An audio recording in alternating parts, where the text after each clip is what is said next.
Fox Sports. We are Fox Sports. We are LA.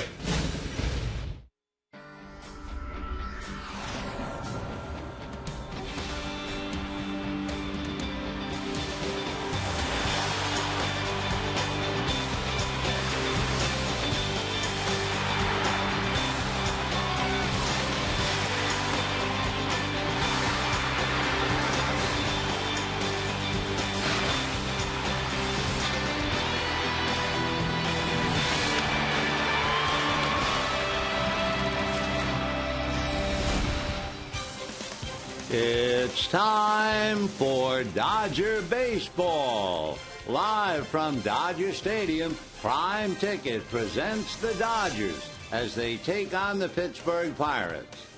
Hi, everybody, and a very pleasant Sunday to you, wherever you may be. Welcome to the final game of the series with the Pirates and the last game of the brief homestand. Dodgers will be heading for San Diego, and the Pirates will pack up and go over to Arizona. As far as the Dodgers are concerned, they'll be sorry to see the Pirates leave. They've beaten them 2 straight in the series, but they have now beaten Pittsburgh 8 straight here at Dodger Stadium. It gets even worse than that, 16 out of 18, 24 out of 26. So the Pirates have been the punching bag for the Dodgers, and so far so good. Despite the fact the Pirates have lost 2 games here in this series with good pitching, especially last night. A.J. Burnett pitched his heart out, and he had to do that to stay even, only to have Clayton Kershaw come up with a victory.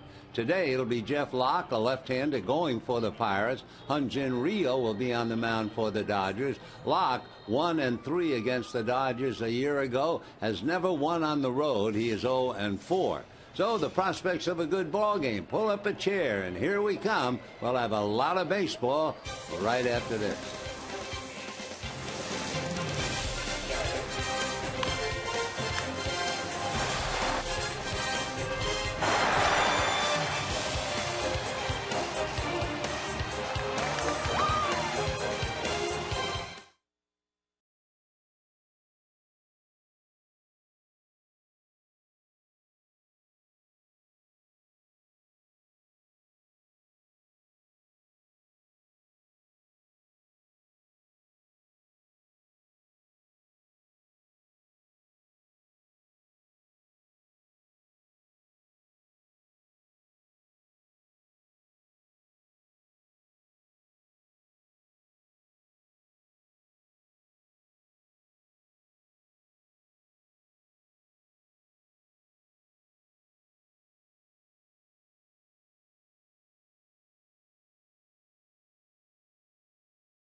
sales event now through April 30th. By AT&T, Rethink Possible. And by Jack in the Box. Come in today. Try the Hot Mess Burger. It's one of those special Sundays in the park. And Los Angelinos love about Dodger Stadium. It's 69 degrees. The temperature's going up. There's not a cloud in the sky. Just a little breeze blowing down Sunset from Silver Lake. Dodgers looking for a sweep over Pittsburgh. The Pirates haven't scored since they got to Los Angeles. He's seen great pitching on both sides. But now we're going to talk about hitting. Jim Watson and Steve Lyons in center field with your Hyundai key to victory. Carl Crawford hitting .438. It's fifth in the National League. You know, this is a guy who actually has the capability to lead this team at hitting. When you talk about guys like Matt Kemp, who can hit over 300 easily. Agon is a guy who's hit over 300 all the time in his career. But when you talk about Carl Crawford and his ability to not only hit the ball into the gaps, but hit singles and get on base and score runs, he can easily lead this team in hitting. He's doing it right now at .438. It's not going to stay right at .438. It's going to come down a little bit, but I like the way he's playing, and I think he likes the way he's playing right now. He's second in the National League on on-base percentage, and when he gets there, he's dangerous. Last night, 2 hits, 2 stolen bases, and scored the game-winning run. It's Hyun-Jin Ryu going for the Dodgers and looking for his first Major League win.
The field here at Dodger Stadium for the concluding game of the 3-game series and also the final game of the 6-game homestand that opened up, remember, exhibitions with the Angels.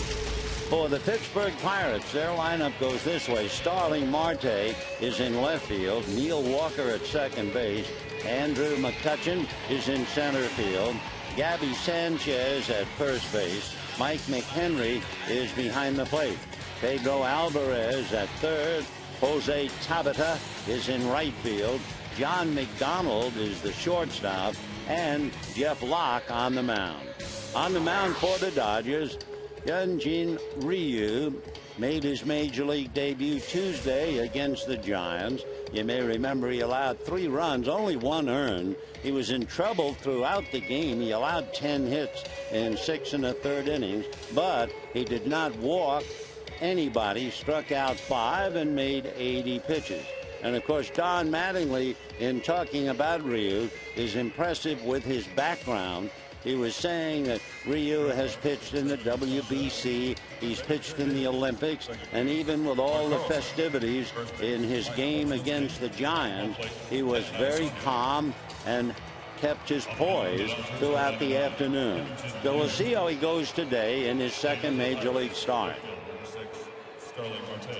This is only the second time we've seen him as he gets ready to pitch to Marte. And for those of you who are not aware why he wears number 99, when he was pitching over in Korea, his first number they gave him was 15. But then the star who had worn 15, who had left the team, came back and reclaimed the number. He's in for a strike. And so they said, all right, what number would you want? And Ryu said, well, when was the last time the club won the pennant? They said 1999. He said, okay, I'll take it.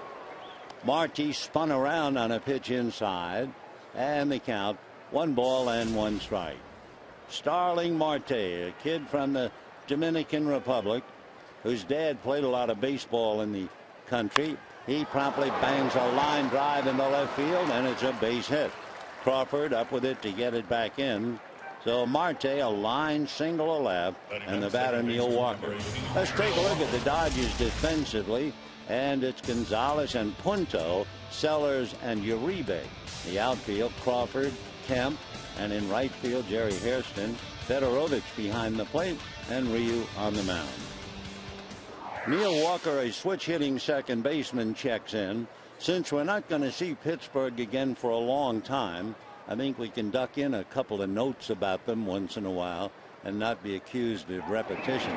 Throw to first, and Marte back on the bag. Neil Walker's father, Tom, was a major league player who played in the winter ball in the Dominican and in Venezuela and played on the same team as Roberto Clemente. In fact, Tom Walker and Roberto became good friends as Walker swings, doesn't get the pitch, and the count 0-1. Anyway, when Roberto Clemente was loading up the plane to go to Nicaragua to help the people who had been injured by the earthquake, Tom Walker, Neil's dad, helped Roberto load the plane with all the foodstuffs.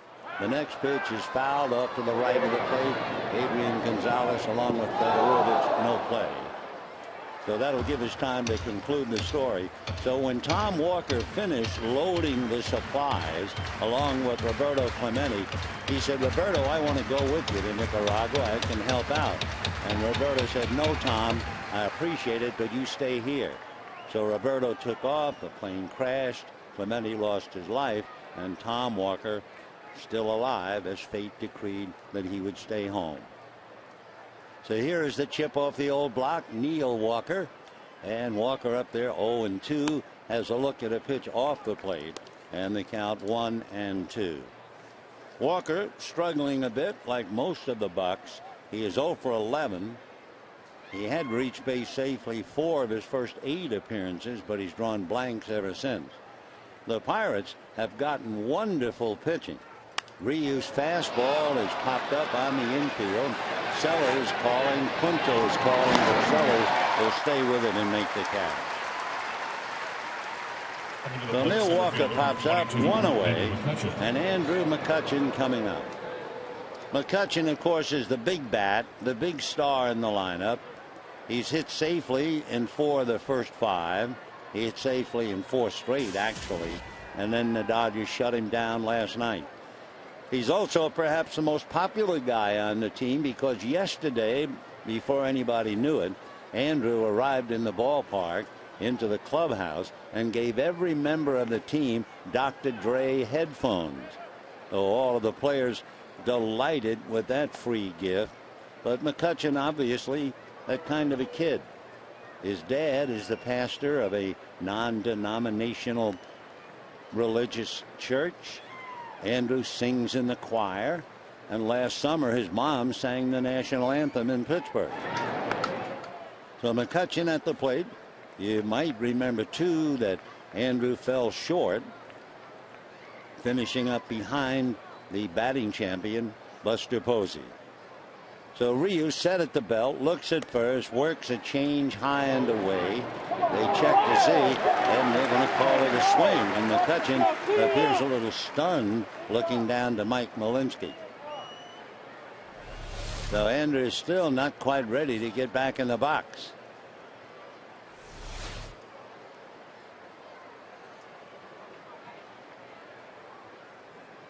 1 ball and 1 strike, the count. McCutchen hits a high drive into deep left field, and that one is gone. So Andrew McCutchen hits the 3rd pitch by Rio into the left field stands for McCutchen. It's his first home run of the year, and the Pirates, for the first time in a while, jump out to a 2-0 lead. Dodger fans throw the ball back onto the field. McCutchen could care less. So Andrew hits it out with Marte aboard, and just like that, Ryu in a jam as the Bucks jump out in front 2-0. Of course, for McCutchen to hit a home run, it is certainly no news. He is one of the top players in the league. And the first pitch up and away to Gabby Sanchez. 1 ball and no strikes. 2-0 Pittsburgh. Now Ryu delivers and gets it a little low. 2-0 in favor of the Pirates. Andrew McCutchen, by the way, last year hit 31 home runs. The 2-0 pitch on the way is high. Ball 3, 3-0. So a shocky and rocky start for Ryu. A leadoff base hit and a 1-out home run by McCutchen. Gabby Sanchez, right-hand hitting first baseman, looks at a fastball at the knees for a strike, and the count 3-1. Sanchez batted 4th last night and went 0 for 3. Gabby waiting. Rio into the windup, works another one in at the knees, and the count 3-2. So 1 out first inning for the Pirates. They're not only trying to snap a 3-game losing streak this year. For Clint Hurdle, he's also trying to snap an 8-game losing streak here at Dodger Stadium. The next pitch is low, ball 4. So Sanchez draws the walk, and the batter will be Mike McHenry. Catcher number 19, Michael McHenry. So McHenry coming up with a runner at first and 1 out. 2-0 in favor of the Pirates. McCutchen hitting one of those no doubt about it home runs. Mike McHenry is from Knoxville, Tennessee. We've not seen him in the series until now. Went to school at Middle Tennessee State and was originally drafted by the Rockies 7 years ago. And Mike takes a strike. He's behind Russell Martin, and Martin caught the first 2 games. However, Russell 0 for 14, and they sit him down today in favor of McHenry. Right-hand hitting catcher, and Martin becomes the spectator. Strike 1 pitch on the way, and that's high and outside. 1 ball and 1 strike. McHenry was playing for the Knoxville Thunder. That was youth baseball. And Todd Helton used to work out with them. He was always present, giving them posters and points on how to play the game. McHenry comes up empty on his swing, and the count 1-2. Mike is 5'10", 215-pounder. Just turned 28. So McHenry back up. Gabby Sanchez at first. 2-0 in favor of the Pirates in the first inning. Ryu delivers fastball shell back a third. Great stop by Uribe to get a force at second. What a play by Juan Uribe. He was on his knees on the chalk and was able to get it down to second base to Punto for the force. And for McHenry, he loses a certain double, and it's turned into a force play. So at least for the moment, Ryu is struggling. He's not fooling the Pirates. And the batter is Pedro Alvarez, the left-hand hitting first baseman. Alvarez last night had a long night against Clayton Kershaw. He joins a long list of hitters who have had long days and nights against Kershaw. He takes a strike. Last night, Pedro struck out 3 times. In game 1, he struck out once against Greinke, though he has struck out 4 times in the series without a base hit. He takes a breaking ball in the dirt that gets away from Fedorovich, and down to second base on what we assume is a wild pitch goes McHenry. So Ryu struggling a little bit. A single to left, a 1-out home run by McCutchen, then the walk. Then he is saved on a splendid play by Juan Uribe. Otherwise, it would probably be 3-0 Pittsburgh with a runner at second base. Alvarez waiting, and here comes the pitch, and that's swung on and missed. Pedro Alvarez, a first-round pick, hitless in his last 10 at-bats after starting off 2 for 8. He has shown a good glove at third base. Question is, will he hit? Ryu ready, delivers, comebacker. Ryu has it, straightens up and lobs it over to first for the out. So Alvarez hits back to the box, but no way to protect against Andrew McCutchen. It's a 2-run home run, and the Pirates lead 2-0.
In the National League, hits a home run after hitting 31 last year, and the Bucks have a lead 2-0. And we'll take a look at the Dodger lineup now, and it will begin with Carl Crawford in left field. Nick Punto at second base, resting Mark Ellis, Matt Kemp in center, and Adrian Gonzalez at first. Jerry Hairston in right field to give Ethier a rest. Juan Uribe at third, who made that brilliant play on the ball hit by McHenry. Tim Fedorovich, who might very well, and this is only a guess, Fedorovich catching today, but since they traded Harang for a catcher, it could be that Tim will play today and then go out. We'll see. Justin Sellers at short, and Hyun-Jin Ryu on the mound. On the mound for the Pirates, Jeff Locke. He's out of a little town, Center Conway in New Hampshire. He's a left-hander all the way, 6'1", 185. He'll be 26 late in November. He was a second-round pick by the Atlanta Braves. In that area in New Hampshire, produced some pretty famous names in baseball, like Mike Flanagan, Bob Tewksbury, Brian Wilson, and Chris Carpenter. And as you can imagine, growing up in New Hampshire, Jeff was very much a Red Sox fan. The Braves signed him, but he winds up with the Pirates. Dodgers saw him when Hiroki Kuroda outpitched him to beat him, and he has never won on the road, but he hadn't really been around that long. Pitched to Crawford a strike. Young Jeff 0-4 in his lifetime on the road. Fastball, slider, and a change. Crawford backs off on a pitch inside, and a count, 1-1 strike. It is not a smooth delivery. Crawford has seen them all, and he's off to a great start, batting .438. A little bit herky-jerky, and the left-hander delivers, and it's low and away. 2-1 the count. They're asking Locke if he were intimidated by some of the big names in the Dodger lineup, but he said he pitched against some big American League teams in spring training. The next one to Crawford is swung on and missed, and the count 2-2. So Jeff Locke, who came here in the deal that sent a very talented player to Atlanta. That would be Nate McLouth. So McLouth went away and Locke arrived. 2-2 pitch on the way. Crawford hits a comeback. Locke has it, turns, flips over to first, and down goes Carl, one away. Take a look at the Pirates defensively, and they shape up with Sanchez and Walker, McDonald and Alvarez, Marte, McCutchen, and Tabata, and McHenry behind the plate. So Nick Punto coming up. Valuable man for the Dodgers. Can play just about anywhere on the infield. Punto, a threat to bunt, although the Pirates play back. So let's see what Nick does. Locke into his windup. The left-hander delivers. There's the bunt. And it's up along first and goes foul. I was a little surprised that the Pirates were playing the infield way back, because anybody who's been watching the Dodgers at all will know that Punto likes to bunt. So sure enough, he tried, bunted foul, and the count 0-1. Dan Iasanya is the plate umpire. Mike Muchlinski, Mark Carlson, and Jerry Davis on the line. All right, Locke standing behind the rubber, now steps on both feet. Turns on the rubber, and the left-hander delivers. Punto a full swing foul, and the count 0-2. Punto, in all of his career, which is more than 3,195, probably at least 3,200 plate appearances, has 15 home runs. That makes him about the lowest as far as home run production for anybody with that many plate appearances. The strike 2 pitch to Nick, and he takes low, ball 1. Of course, the Dodgers have 3 men with less than 20 home runs in the same number of plate appearances. They played here: Juan Pierre, Ryan Theriot, and Jamie Carroll. Punto reaches for one and punts it into right center for a base hit. McCutchen up with it and fires it back in. And Nick Punto, a 1-out single to right center field, and that will bring up Matt Kemp. For Matt Kemp, one thing is a slump, the other is agonizing when it seems like every time you come up there's somebody on base and you remain in a slump. Now there's an interesting point about Matt Kemp. Last year he swung at the first pitch 25% of the time. A couple of years ago he only swung at the first pitch 19% of the time. I know it's early, but this year he has swung at the first pitch 45% of the time, which certainly would indicate that he is pressing. So let's see what happens. Punto at first, 1 out. It's 2-0 Pirates, and first pitch swung on and missed. 0-1. So that's a big turnaround from once upon a time you're a hitter, a selective hitter that took the first pitch and only swung 19%, to be up there hacking now 45%, almost half of the first pitches. So Matt in the hole. Locke plants the left foot, leans on the right knee to get a sign. Punto held on by Sanchez. Strike 1 pitch on the way to Matt, and that's taken on the outside corner at the knees. Matt walks away from the plate. The count 0-2. For Matt Kemp, it has been a long go. He's hitting .056. He has 1 hit in 18 at-bats. So Matt back up, hitting back of him, Adrian Gonzalez. 2-0 Pittsburgh. 2-run home run by Andrew McCutchen. The left-hander Locke at the belt, looks at Punto, back to Kemp, low at his feet, scrambling block by McHenry. The Dodgers trying to sweep the series from the Pirates, and the last time they swept Pittsburgh, a 3-game series here, was last April. Well, they got off on a right foot last year against the Bucks, and Mattingly is hoping to do the same thing today. 1-2 the count to Matt Kemp. Locke bends, leans, now straightens up. Punto at first, and with one out, the pitch to Matt Kemp is instead a throw to first. Couple of streaks on the line. The Dodgers have won 2 in a row. Bucks have lost 3 in a row. The Dodgers beat Pittsburgh 6 out of 7 last year. 1-2 the count to Matt Kemp. Locke out of his stretch. Another look at Punto. And the left-hander to the plate. It's swung on and driven to right center and deep. And that ball is going to be off the wall. They will stop Punto at third on a long double by Matt Kemp.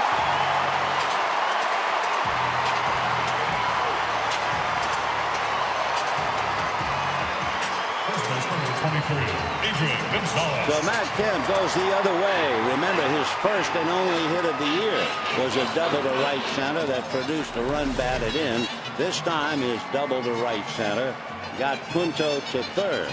So the Dodgers have the tying runs in scoring position. First base open. It's 2-0 Pittsburgh, and Adrian Gonzalez with Punto at third and Kemp at second. Punto, rather than break the laces on his shoes, rounded third, and when he saw the stop sign, he just went into a little slide on the grass. So second and third, 2-0 Bucks, and here's Adrian Gonzalez. Gonzalez hitting .313. Locke looks in to get a sign. The left-hander in trouble. And his first pitch to Gonzalez tight to the hands, ball one. Adrian last night finished up with a walk, a single, and a double. The game before, he had a single and a double. So he's been a pain in the neck to the Bucks in the series, and now a chance to really get the Dodgers tied up. Locke out of a stretch, checking the runners, and the left-hander delivers. Adrian looks at a pitch low. And Locke now is down 2 balls and no strikes. Everybody clap your hands. Adrian Gonzalez, 6'2", 225. He'll be 31 years old in May. Started playing in the big leagues with the Texas Rangers back in 2004. Then, of course, had a great career in San Diego. The 2-0 pitch on the way. Locke set. Here he comes, and it's in for a strike. 2-1. Hitting behind Gonzalez is Jerry Hairston. So Hairston waits. Gonzalez with a 2-1 count. Adrian, of course, with that memorable first at-bat as a Dodger last year, hitting a home run down the right field line just inside the pole. Here's the 2-1 pitch coming up. Locke ready, deals, ground ball up the middle. It's going to go all the way into center field. 2 runs will score, and the game is tied 2-2.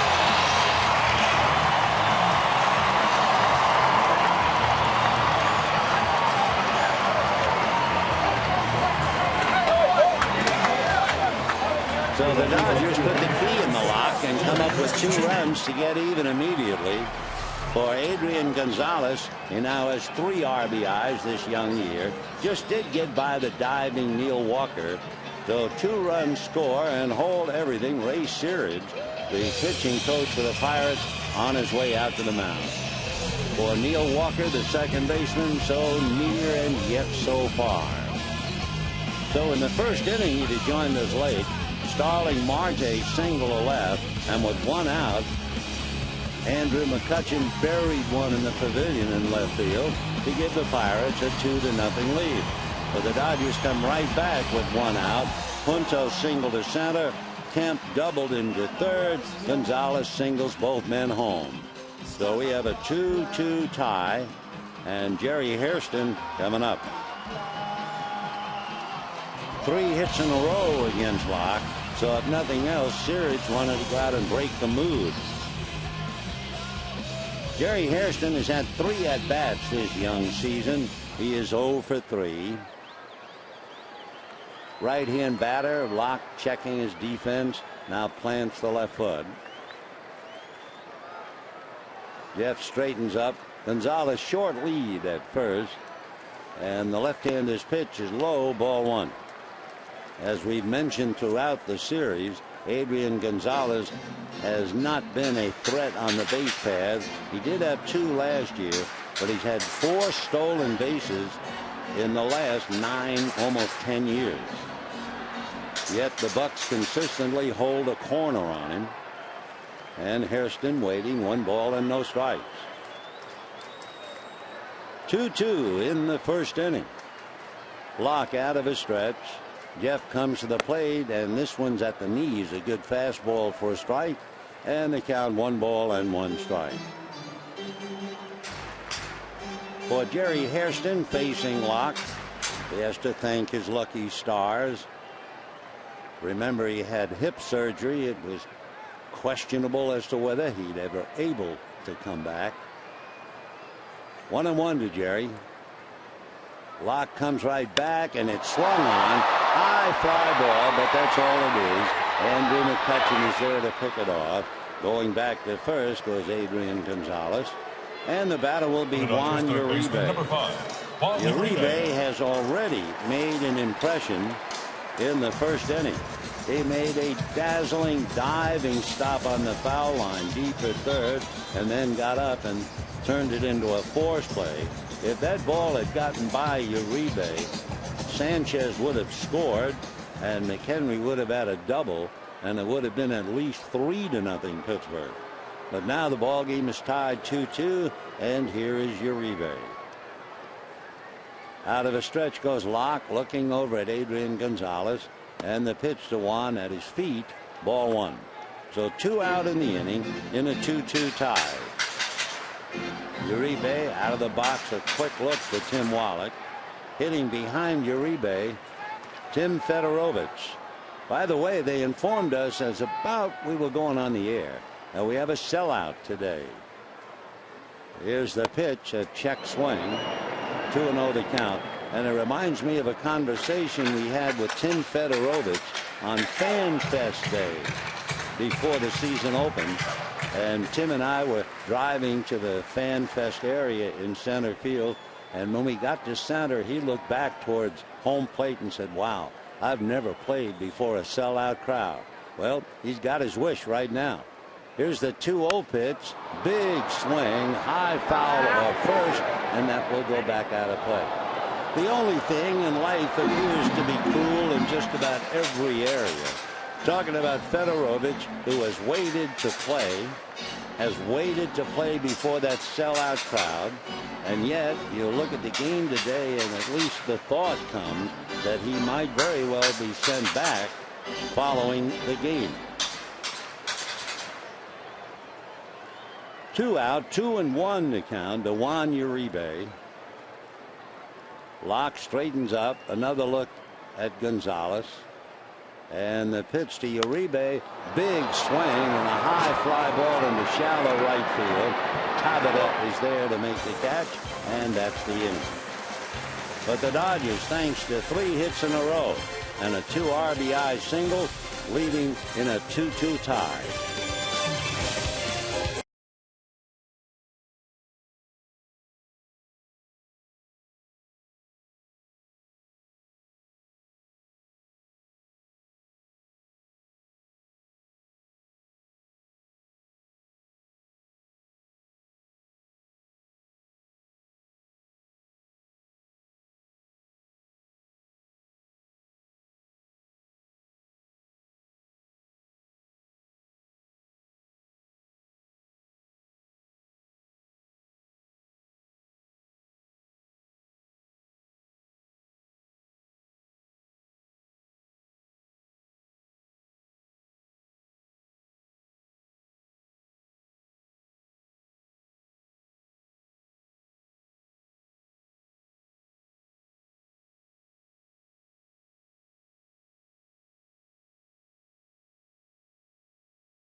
Pirates, right fielder number 31, Jose Tabata. Second inning in a 2-2 tie. Adrian Gonzalez a base hit to tie up the ball game. By the way, the Dodgers so far this year have allowed 4 earned runs. Now with the deuce today, the Pirates have allowed 10. The Mets and the Giants have allowed 11, and the Dodger bullpen 0. So the bullpen has been absolutely magnificent, albeit only 5 games played, this being number 6. So as the Dodgers bask in the sun, Tabata up there takes a pitch high, and a 2-0 count to Jose. He's from Venezuela and was originally signed by the Yankees. The 2-0 pitch coming up to the right-hand batter, and that's taken a little high, ball 3. So Ryu gave up a leadoff single, then a 2-run home run by McCutchen, and was saved on a brilliant play by Juan Uribe.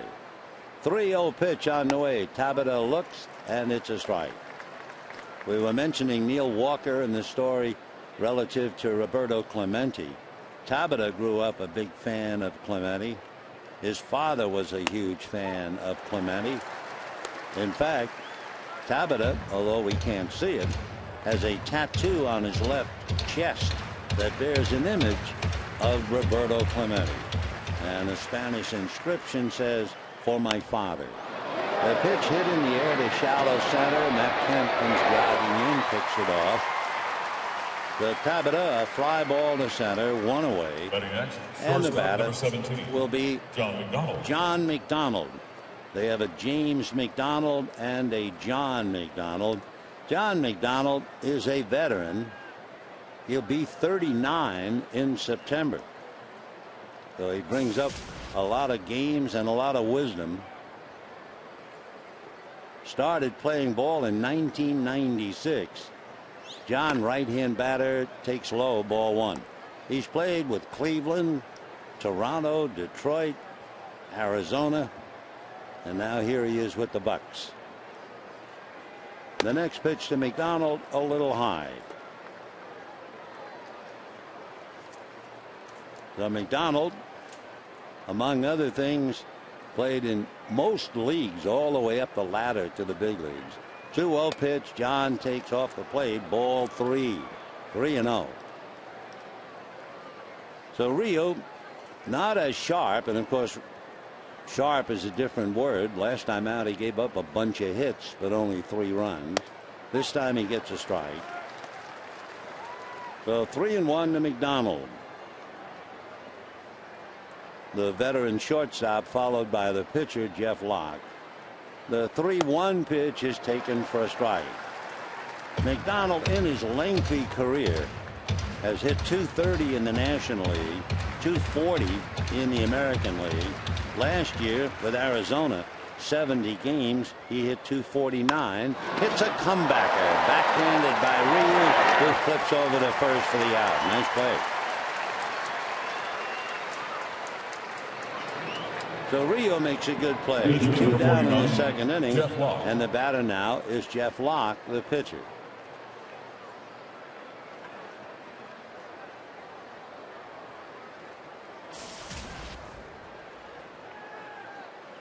I think if I remember when Ryu pitched his first game, that was game 2 of the Giants, he gets a strike to Locke.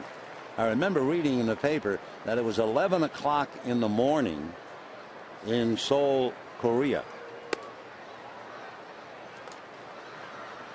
So there was 11 o'clock at 7 o'clock at night. You can do the math as to what time it is right now. I'm sure a lot of folks watching him pitch in for a strike.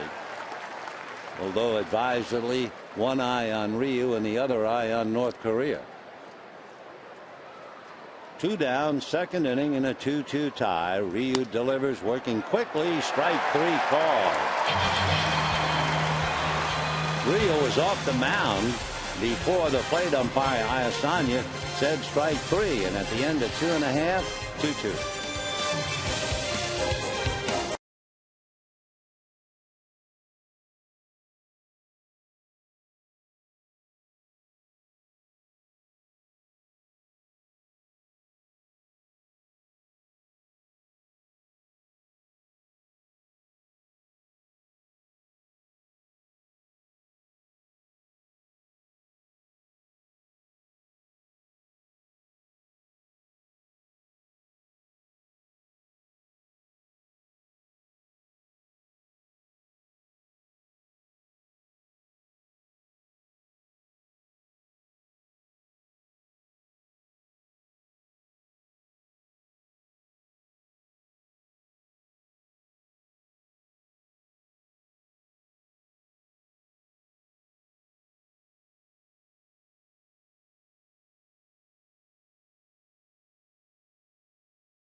2-2, bottom of the second inning, and a reminder, Saturday, April 27th at 6:10, the Dodgers and the Brewers. And the first 40,000 fans in attendance will take home their own Dodger sports bag, compliments of United Airlines. For tickets, visit Dodgers.com/promotions. Well, Matt Kemp having a little conversation in the dugout. Mark McGuire, the hitting coach, patting him on the back as Matt twice now has gone to right center for his hits, and his double in the first inning set up the 2 runs to tie up the game. Tim Fedorovich, followed by Justin Sellers, and then it will be Ryu. Don Mattingly was talking about Fedorovich, and everybody knows he's on thin ice, a kid who figured to be the backup catcher until the Dodgers traded Aaron Harang and picked up Ramon Hernandez, a veteran catcher. The Fedorovich waiting, lock into his windup, and the left-hander's first pitch taken low, ball 1. Mattingly said, I don't think it affects Tim much at all, depth charge wise in the long run. We think he's going to develop offensively, and he's really smart. The 1-0 pitch on the way, a check swing, and it's low, ball 2. Right now, Fedorovich is here, and we're going to do what's best for him and the organization in the long run. We just need to make sure he knows our thinking. 2-0. So they don't want him to get discouraged as he takes ball 3, having a glimpse of staying here and then perhaps having been sent back. So Locke working on Fedorovich, waiting on deck. The leadoff man, well, batting ninth is Ryu, and that's a little bit of surprise. The pitch in, 3-1. Fedorovich followed by Sellers and Ryu, and then you get to Carl Crawford. Here comes Locke, and the 3-1 pitch on the way, swung on and missed. 3-2 to Tim. Fedorovich came up and appeared in 10 games for the Dodgers in the last 2 years. He has 3 major league hits and swings, bangs it to left. Going back, however, and having it under control is Marte to make the catch. So Fedorovich hits it hard, lines out to left field, 1 Justin down. Sellers. And Justin Sellers coming up with Ryu on deck. Sellers has the glove. There's no doubt about that. However, he is also 0 for 13 as he checks into the box. We have a 2-2 tie, bottom of the second inning. 2 streaks. Dodgers have won 2. Pirates have lost 3. Pirates have not won a series against the Dodgers here since 2006. Locke delivers, little low, ball 1, 1-0.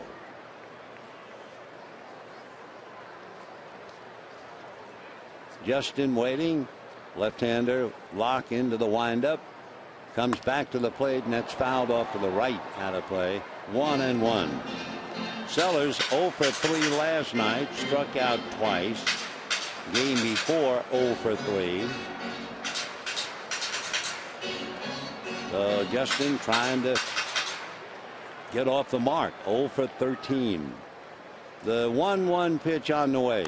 He runs to bunt, fouls it away, and they count 1-2.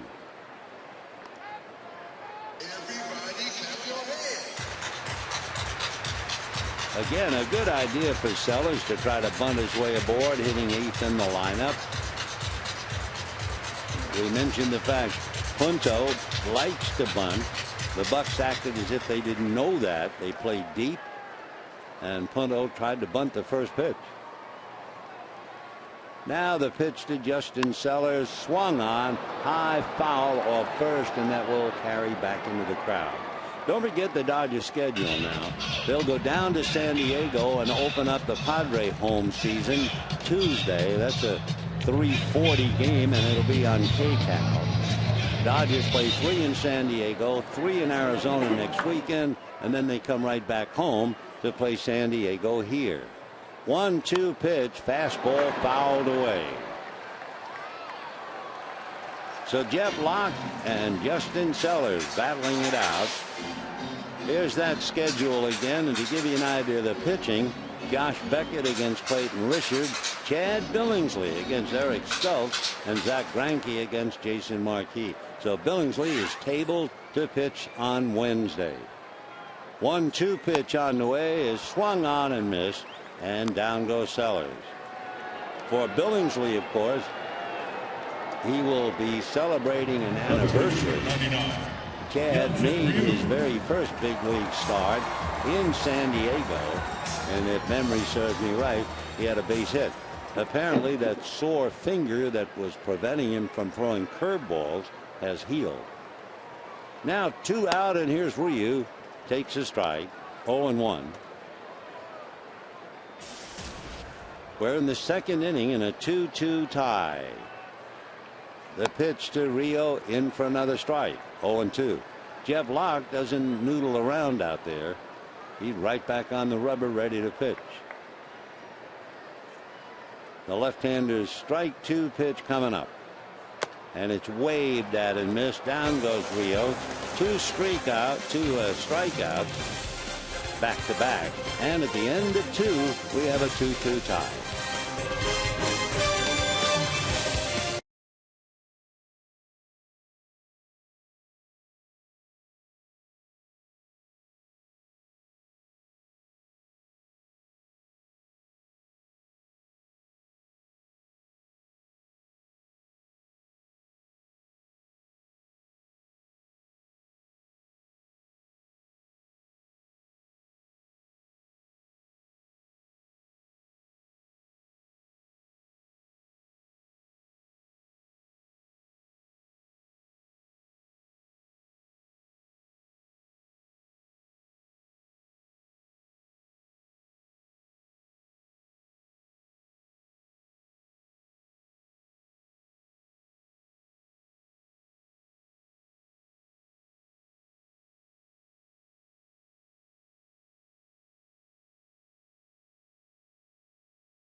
Getting off the third for the Pirates.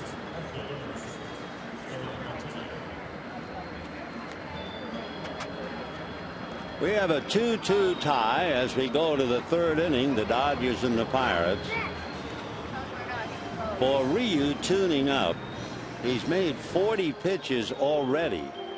And in his first game, he went 6 1/3 innings and made 80 pitches. So he'll have to cut down on his pitches right now. You know, there's something different about Ryu. It's about as different as East and West. He doesn't throw between starts. Never has.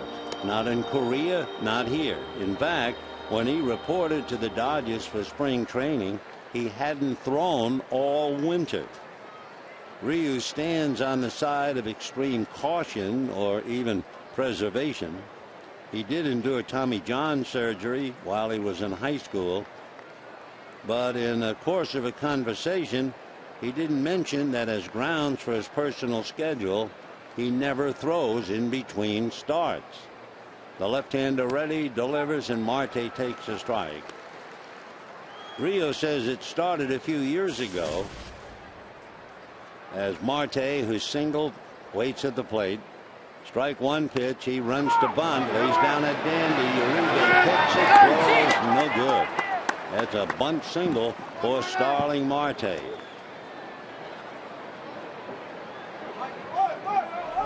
So to finish up on Ryu and the fact he does not throw in between starts, he explained it started a few years ago in Korea.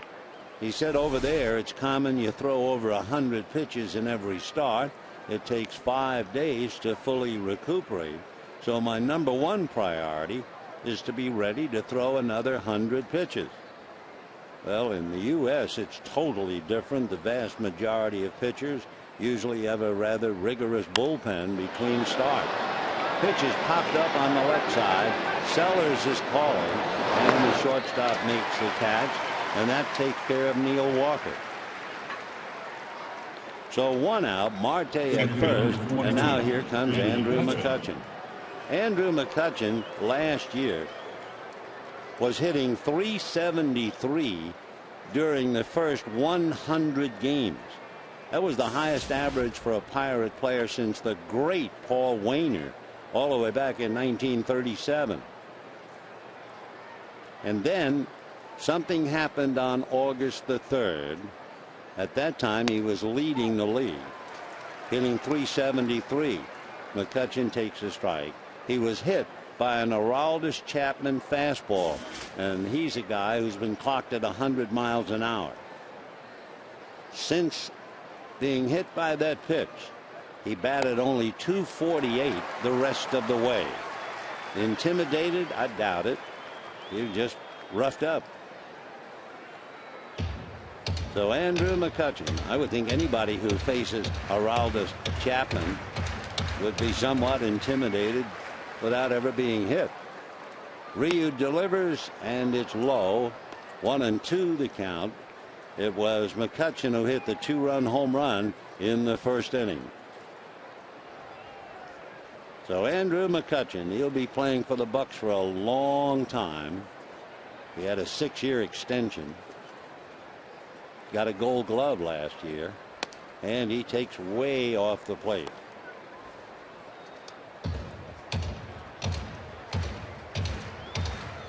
Ryu in a 2-2 tie. The Bucks touched in for 2 runs in the first inning, and now a base hit here in the third. And the pitch to McCutchen is swung on, lifted into a triangle area. Coming over is Hairston to make the catch. In an area where you had Kemp and Hairston and Punto all trying to gather under it. And Jerry Hairston makes the catch. So 2 down, and the batter will be Gabby Sanchez.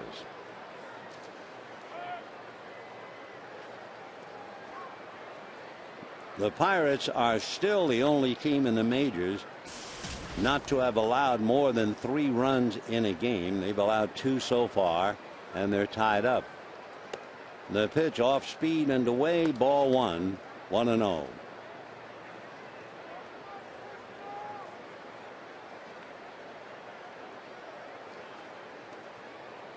The Pirates also broke the spell of not having hit a home run against the Cubs and against the Giants, against the Dodgers when McCutchen hit here.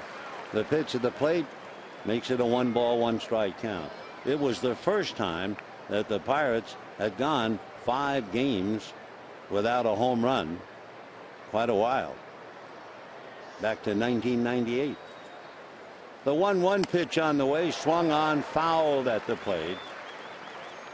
1-2 the count to Gabby Sanchez, who might have chipped his bat, and he'll have to go over and get another. So timeout. Yeah, Marte at first. Marte has made a gaffe running last night, trying to go from second to third on a ball hit to the shortstop, and he paid the price. Marte is also 0 for 1 in stolen bases, but he does run well. And Sanchez now coming back up to the plate.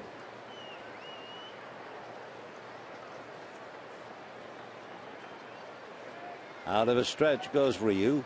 The 1-2 pitch is punched foul just by the Pirate dugout down into the photographer's well. 1-2. Pirates had a single by Marte and a first inning home run by Andrew McCutchen to jump out 2-0. Dodgers had 3 hits in a row. Punto singled, Kemp doubled him to third, Gonzalez singled home both of them. So we're 2-2, top of the third inning. Ryu has now made 12 pitches in the inning, 52 pitches in the game. Left-handed back with a pitch fouled away again. So Gabby Sanchez fouling him away, killing some worms around home plate.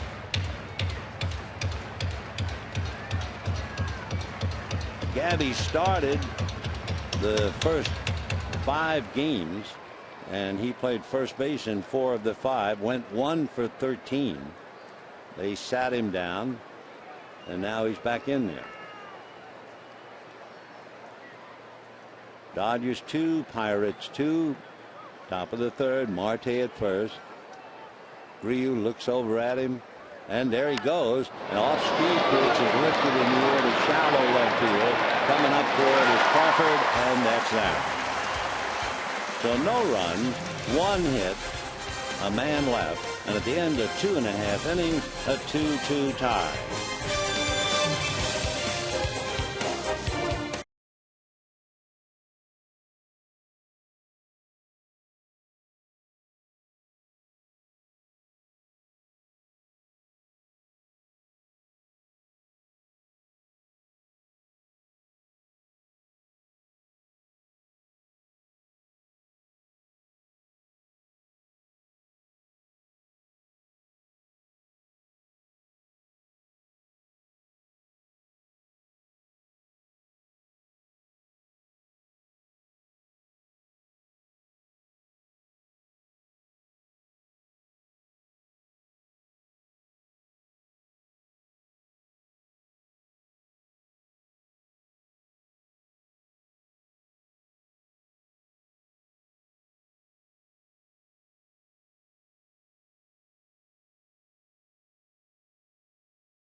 We'll have Carl Crawford, Nick Punto, and Matt Kemp in that order in the final game of the series before shoving off to play San Diego and Arizona, and then back here to play the Padres on the 15th, 16th, and 17th of April.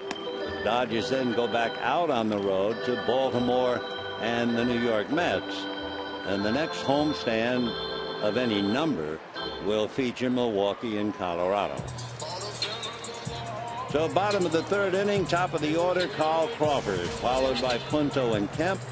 Crawford hit back to the box in the 1st inning. Carl off to a great start, and the left-hand batter ready to go.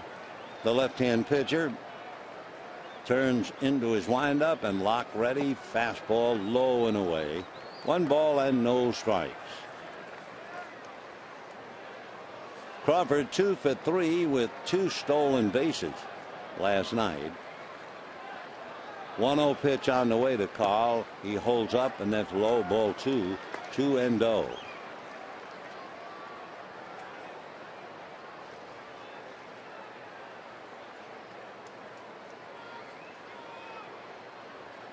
Now lock ready, and the pitch to Crawford, that's a high strike, and the count 2-1 up in the strike zone. Crawford, a very exciting player, runs very well, steals a lot of bases. He has 114 triples in his career. He takes high, ball 3. So 3-1 the count.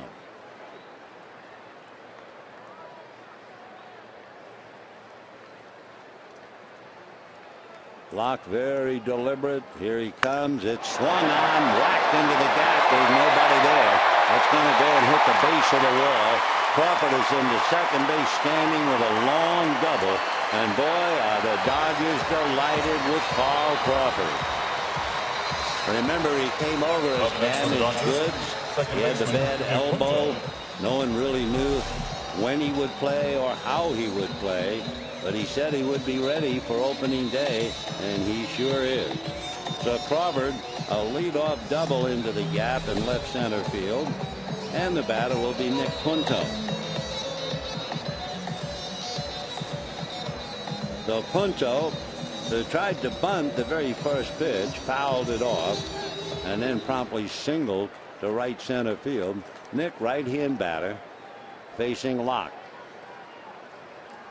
Dodgers 2 runs and 4 hits. Pirates 2 runs, 3 hits. Locke straightens up. Punto waits. Left-hander looks back at Crawford, and the slow breaking ball in for a strike, and the count 0-1. The Nick again backs out, checking with Tim Wallach. We were swapping stories with Tommy Lasorda before the game, and of course Tommy guaranteed to tell you a dandy. Here's the strike one pitch to Punto. Instead, lock off the rubber. They were using the runner's last name for the steal. Reggie Smith was the coach at first. Steve Sachs, who's now coaching in Arizona. Sachs was the runner at first. And Lasorda decided to put the steal on. The pitch to Punto was a little high. And so Sachs would take his lead. Reggie Smith would say, "Take a good lead, Saxy. Stay alive out there, Saxy." And no matter how many times he mentioned Sachs' last name, the key to steal, Steve never ran. All of a sudden, after about 3 calls by Reggie Smith, Sachs asked for time and went back to talk to Reggie. Reggie said, "What in the world do you want? Why'd you call time?" Locke ready and delivers. Bunt by Punto. Locked down to get it. Shovels it for the out. And on the sacrifice, Crawford takes third. Anyway, Sachs comes over to Reggie Smith. And Reggie said, "What's wrong? Why did you call time?" Center fielder. Sachs said, "Reggie, how long have you known me?" And Reggie said, "Gosh, I've known you X number of years." Sachs said, "Well, don't you think you ought to call me by my first name?" And we'll see, Steve. He's the first base coach for the Arizona Diamondbacks. Bottom of the third, Crawford at third with 1 out, and Matt Kemp trying to pick him up. The infield is up and the outfield is split. McCutcheon shaded slightly to right center. Kemp's 2 hits have gone to right center, and the breeze is blowing from left to right. Locke ready. Here he comes. Matt swings. It's a high fly ball down the right field line. Over to get it is Tabata. Tagging is Crawford. No chance to get him. And the Dodgers lead 3-2. And Matt Kemp swung at the first pitch.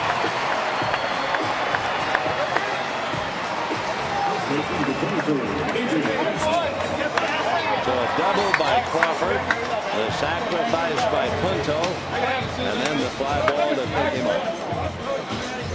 So 3-2 Dodgers, and now Adrian Gonzalez, who singled to drive in 2 runs in the first inning.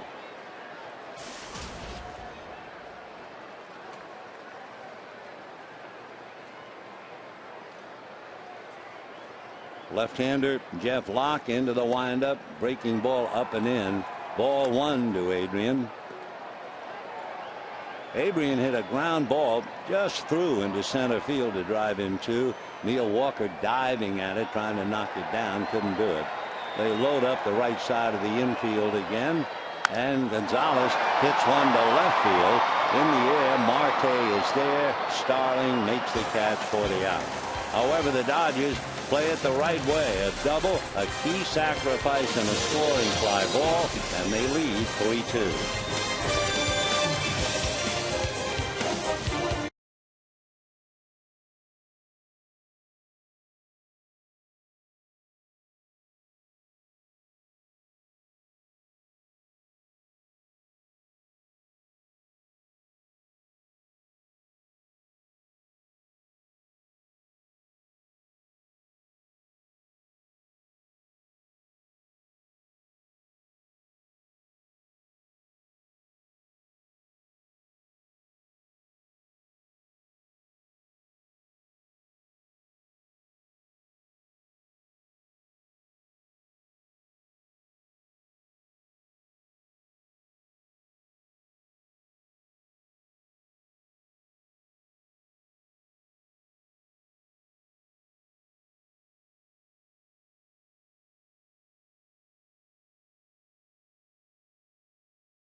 3-2 as we go to the top of the fourth inning.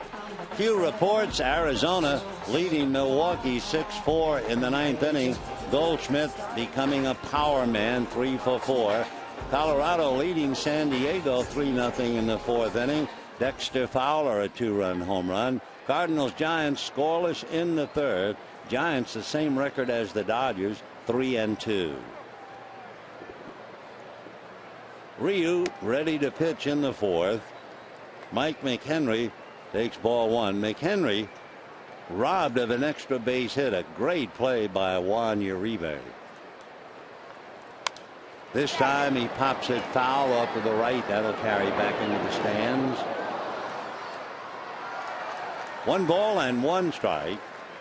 Rio gave up 2 runs in the first inning. Dodgers not only got them back, now they've given him a lead run as he works the fourth inning.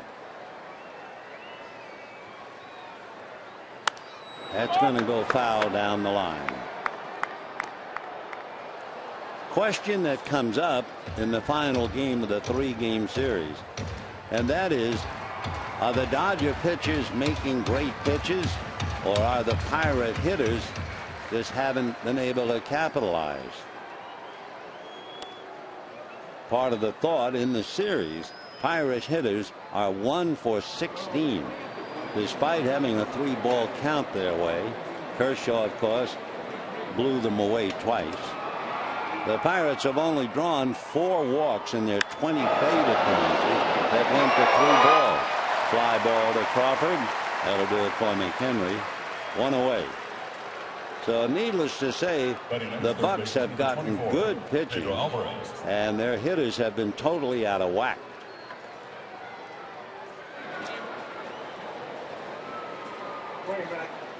As good a game as we've seen, and that includes Kershaw, was that game last night that A.J. Burnett pitched.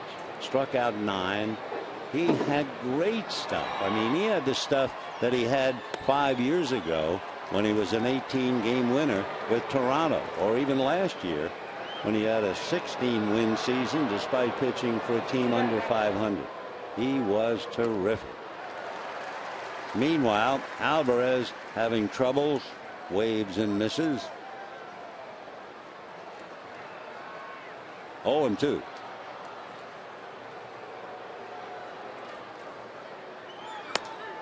On the corner.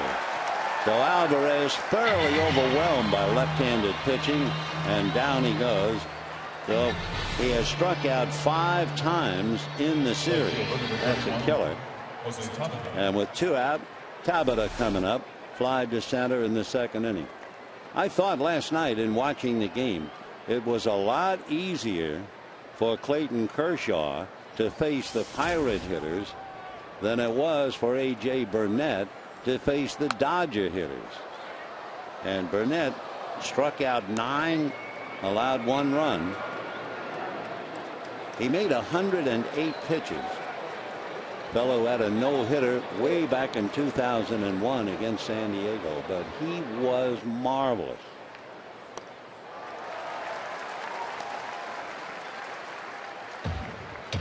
Oh, 0-2 the count. Dodgers lead 3-2 with 2 out in the fourth.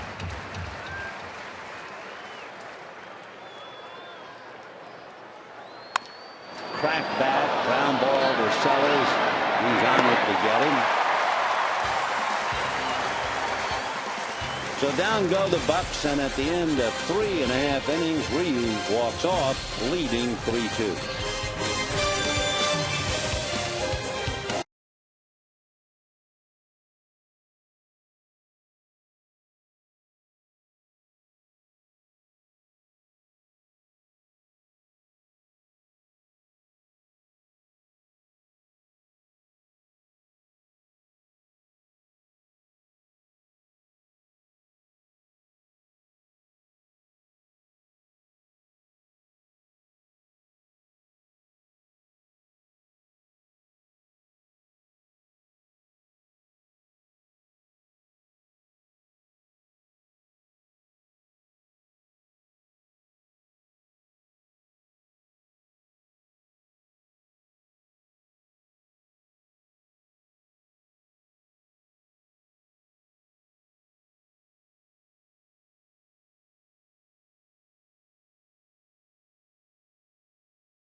Pirates 3-2.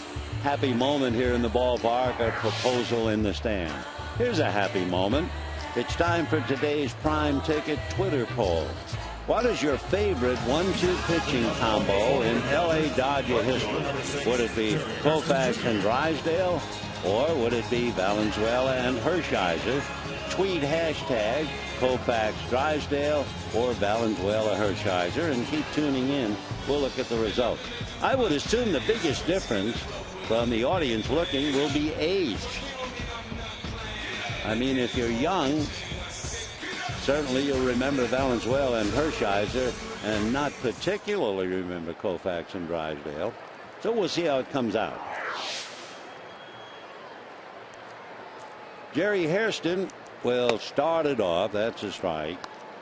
Jerry will be followed by Juan Uribe and then the catcher Tim Fedorovich. 3-2 Dodgers, fourth inning. Check swing. Somebody hollering something out of the Pirate dugout. Iasanya looking over there. And he's not very happy. Hairston not quite ready to get back in. Iasanya is still eyeballing the Pirate bench. 1 ball and 1 strike.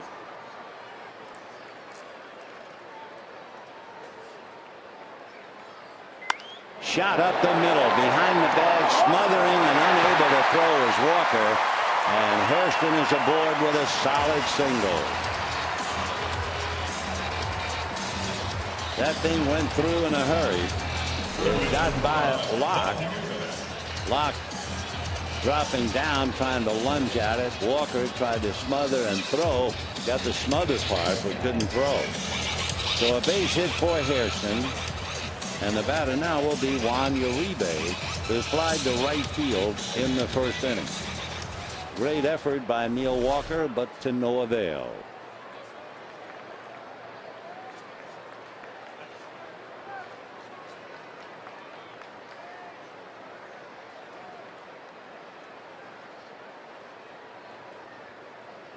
Locke going to first to keep an eye. The Dodgers scored 2 runs on 3 hits in the first inning. Then got the go-ahead run on 1 hit in the third. So they now have 6 hits against the left-hander Jeff Locke.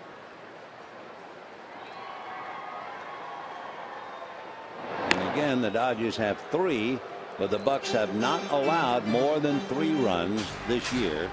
Of course, this year is much. 5 games.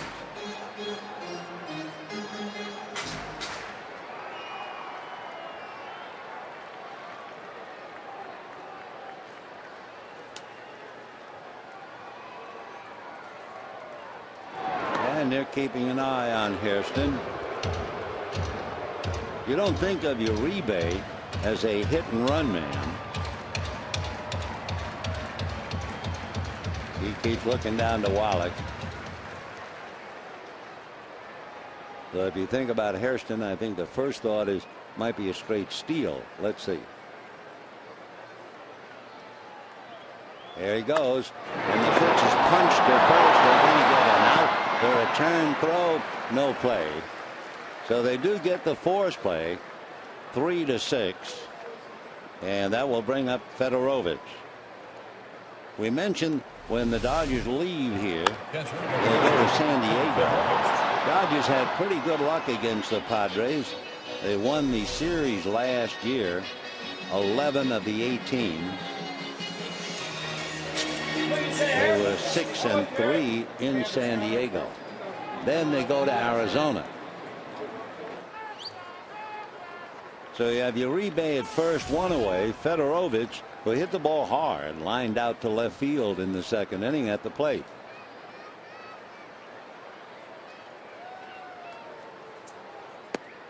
And ball 1. To complete the thought, after the Dodgers play in San Diego, they go over to Arizona, and they can't be too happy about that. Arizona beat the Dodgers 12 of 18 last year. And Dodgers had a terrible time at Chase Field. That misses inside. Dodgers lost 5 straight at Chase Field. Managed to win only 3. So that's the upcoming schedule. Padres and the D-backs. 2 balls and no strikes the count to Tim Fedorovich. That's in for a strike.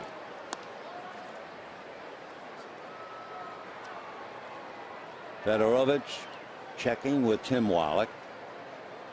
Dodgers put a play on with Hairston going and Uribe tapped to first. They were able to get Hairston at second.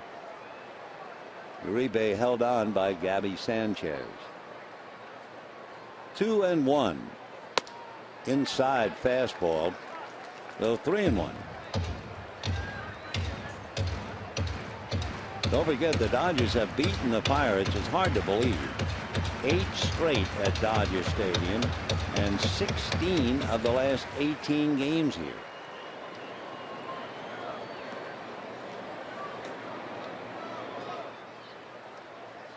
Three and 1. Uribe not going, and it is ball 4. So that puts runners at first and second with 1 out, and Justin Sellers the batter. The problem with the Pirates, first of all, they have not had a winning season. They have not had 1 year where they've won more than they've lost since 1992. And what is so frustrating for Clint Hurdle and Pirate management, it's a team that starts off very well and then suddenly runs out of gas. I mean, last year on August the 6th, they won a game and they were 62-46. 16 games above 500. What they do, they turned right around and lost 37 of 54. By the way, the last time they had a winning record, 1992, they won the National League East title. 2 on, 1 out. Sellers struck out in the second inning.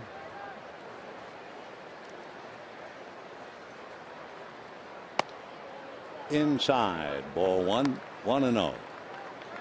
So the Bucks, for a comparison, like a fella who excels at the 60-yard dash, and you're asking him to run 100 yards. 1 ball and no strikes. Fastball popped up. We're watching the umpires. Infield fly rule is now called. So Sellers pops up, runners hold, 2 down, and the batter will be Ryu. Ryu struck out in the second inning. For a lock, he has 2 strikeouts. Ryu with the bat was 0 for 2 coming in, so 0 for 3.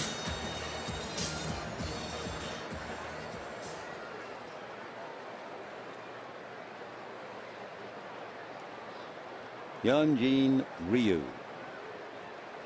boy out of Incheon in Korea. And that's ball 1. The first time he pitched, we brought it up, and I don't think it would be that badly considered repetition, especially what's going on in the world today. During the Korean War, one of the major battles in the area where he's from, Incheon. It was such a major battle in September of 1950. There were 75,000 troops involved, something like 264 naval vessels. And the U.S. defeated North Korea by driving them out of Incheon. A couple of days later, they went 20 miles and took over Seoul, Korea. The history of the Korean War was interesting because with the enemy in retreat, as I remember it, Douglas MacArthur wanted to cross the Yalu River and defeat the enemy in North Korea. And the president, Harry Truman, said no. There's a foul ball and a lost bat. Harry Truman was afraid that should the U.S. cross the Yalu River, that the Chinese army would then come in, and then you would really have a war that had expanded. And at the time, MacArthur really insisted, I've got the enemy on the run. I want to cross the Yalu. And Harry Truman said, no, you're coming home. And that's when General MacArthur spoke that dramatic speech. Old soldiers never die. They just fade away. Well, that was quite a time. September of 1950. Fastball, got him looking. That'll do it for Ryu. No runs, a hit, a walk, 2 left. And at the end of 4, it's still Dodgers 3 and the Bucks 2.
Monday, April the 15th, Dodgers and Padres. First 40,000 fans in attendance receive a Jackie Robinson, Don Newcomb, and Roy Campanella statue presented by the film 42 in theaters April the 12th. For tickets, visit Dodgers.com/promotion. Hyun-Jin Ryu, who started off wobbly with a base hit, a home run, and a walk in the first inning, and was saved for more thanks to a great play by Juan Uribe. So Ryu leading 3-2. He's made 65 pitches in 4 innings. In his previous start against the Giants, he made 80 pitches in 6 1/3 innings. So we'll see how he goes facing McDonald, Locke, and Marte.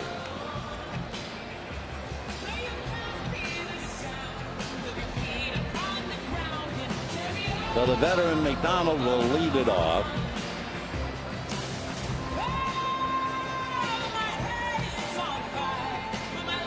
McDonald collegiately went to the University of Connecticut.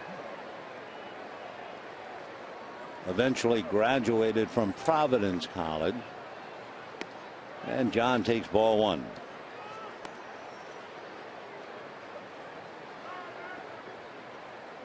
Three 3-2 Dodgers were in the 5th inning.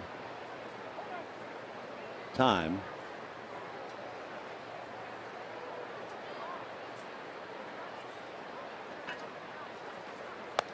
That's in there. 1 ball and 1 strike. Ryu has given up 2 runs, 3 hits. He has walked 1, struck out a couple, and a 1-1 count.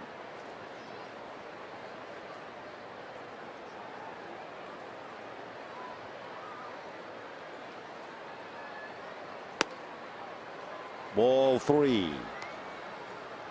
3-1.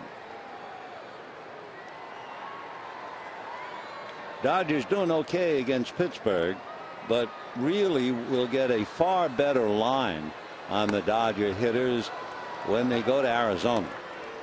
I mean, Arizona last year they lost 6 games there, 6 out of 9, including 5 straight. The Arizona hitters naturally are better hitters than Pittsburgh, and I don't think that's considered a knock. So the test will certainly begin then, starting on the 12th of April. So McDonald at first. We're looking bunt here, and the pitch is high, ball 1.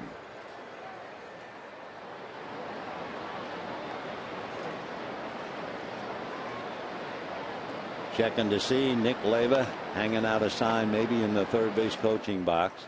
I wonder if his mom is here today. He was telling us last night for the first time in 19 years she missed a game here. I hope Nick's mom is well enough to take in the fun, and typically a thoughtful son thinking about her. Wanted to pass along his best wishes, and we're happy to do it. 1-1 the count to Jeff Locke. 3-2 Dodgers, 5th inning. Nobody out. Uribe well in on the grass.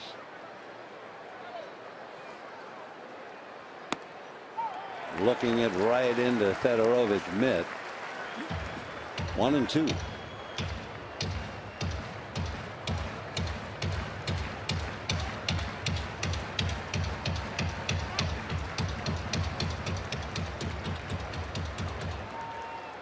Locke again checking with Leyva.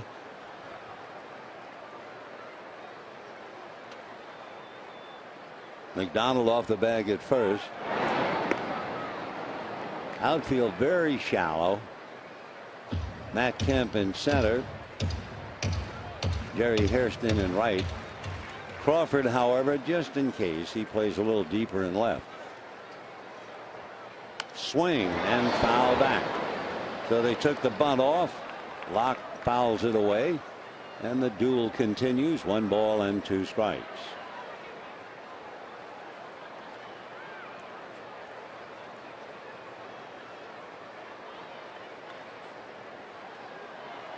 Light breeze blowing from left to right. Boy, the weatherman talking about some high winds tonight and tomorrow, so be careful. And full swing, and down he goes. So the inability to bunt, boy, how important that is. That's the 3rd strikeout for Ryu, and it brings up Starling Marte. Now, to give you an idea of what's going on, Marte in the series has 4 hits. The rest of the team has 3 hits. So not much of an attack. One reason why the Bucks have been struggling despite getting wonderful pitching. Marte single to left and hits one in the air to left. Crawford coming in and over. 2 down. So now Neil Walker, who has popped up twice, 0 for 2. Second baseman, Neil Walker.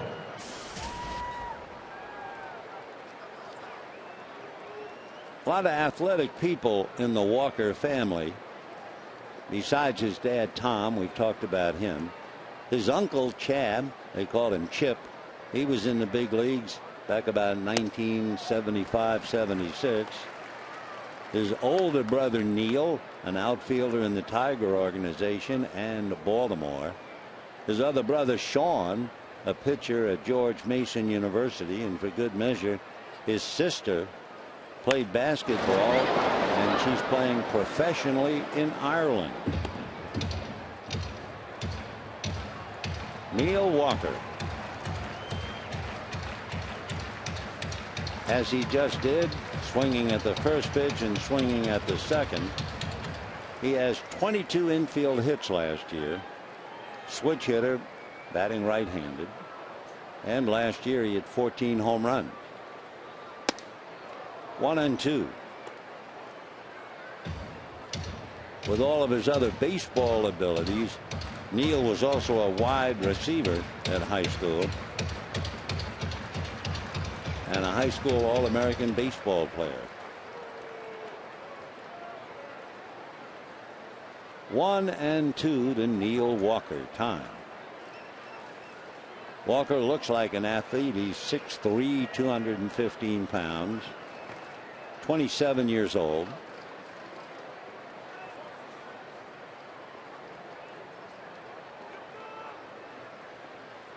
And he pokes it in the air to right. Hairston had a good jump. So Walker goes to right. They lead the leadoff walk to McDonald. And at the end of 4.5, it's still 3-2 Dodgers.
Lead. MLB.com at bat. That's the #1 source for live baseball everywhere you go. Available for iPhone, iPad, Android, and BlackBerry 10. At Bat delivers Dodger baseball with live audio, pitch tracking, stats, news, highlights, and more. So text at Bat 31826 or visit Dodgers.com for details. Carl Crawford 1-for-2 starting it off. And bangs it into right field. Up with it is Tabata to get it back in. So Crawford, another multi-hit game. And he's certainly been a find for the Dodgers. With 2 hits today, he now has 9 hits in 19 at-bats. Crawford also has stolen 2 bases, scored a couple of runs. He's been MVP, leading the attack. Now Punto. Well, they haven't bunt. Would they try hit and run? Would they play straight steal? You have Matt Kemp on deck. Crawford a little late in reading the move, and he has something to say to Davey Lopes about it. Tim Wallach gesturing from the third base coaching box. Punto waiting. Single sacrificed. See if they play it close to the vest and have him bunting again. No. In the 3rd inning, after the Dodgers had tied the game, Crawford doubled and Punto sacrificed, and then Matt Kemp came up, hit a fly ball high and deep to right, and Crawford tagged and brought in the run. And that's the go-ahead run, 3-2 Dodgers. 1 ball and no strikes.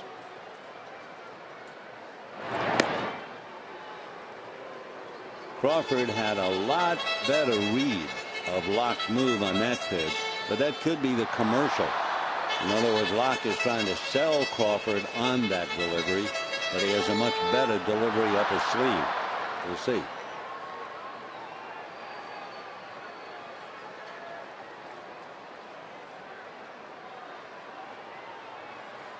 And a line drive base hit to center. Crawford hesitated, but he wasn't going to go anywhere more than 90 feet anyway. When it left the bat, I think he thought maybe Walker had a play.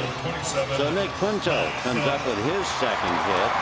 And the Dodgers first and second, setting the table again for Matt Kemp. Kemp doubled Punto to third in the first inning, and Matt's fly ball picked up a run in the third. Of course, Matt Kemp in his career has devoured left-hand pitching. So although he might have been struggling come in, it's a quick way to get well. His batting average in his career against left-handers, .343. So 2 on, nobody out. Locke is in trouble. Slow curveball in for a strike. Not a ball thrown yet in the Pirate bullpen.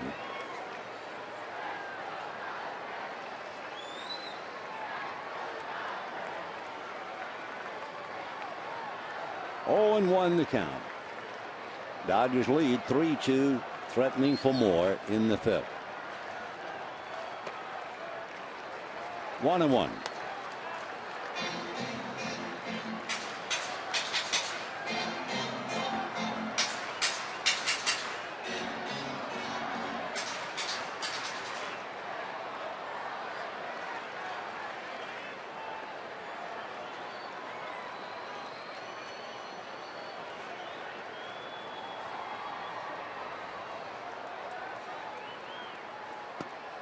Laid off that pitch. Little low, almost bit. And then Matt held up and backed away. 2-1 the count. Kemp with a double and a scoring fly ball. On deck, Adrian Gonzalez.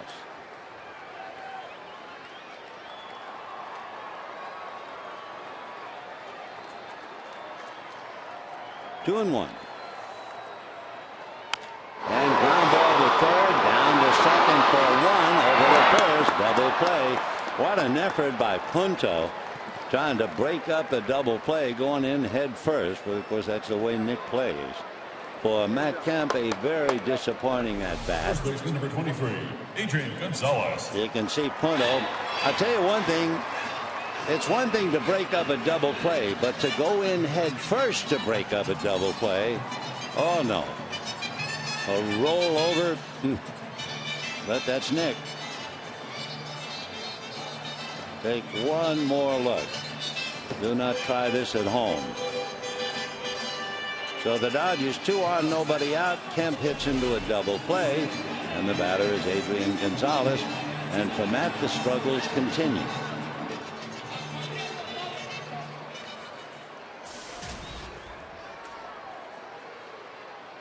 (3-2) Dodgers, bottom of the fifth inning. Gonzalez single to center and fly to left. Ball one.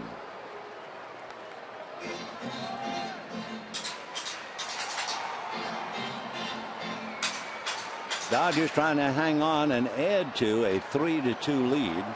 Kemp hitting into the double play has slowed them down here in the fifth inning. The 1-0 pitch on the way. Swung on, hit to left center field. There's nobody there.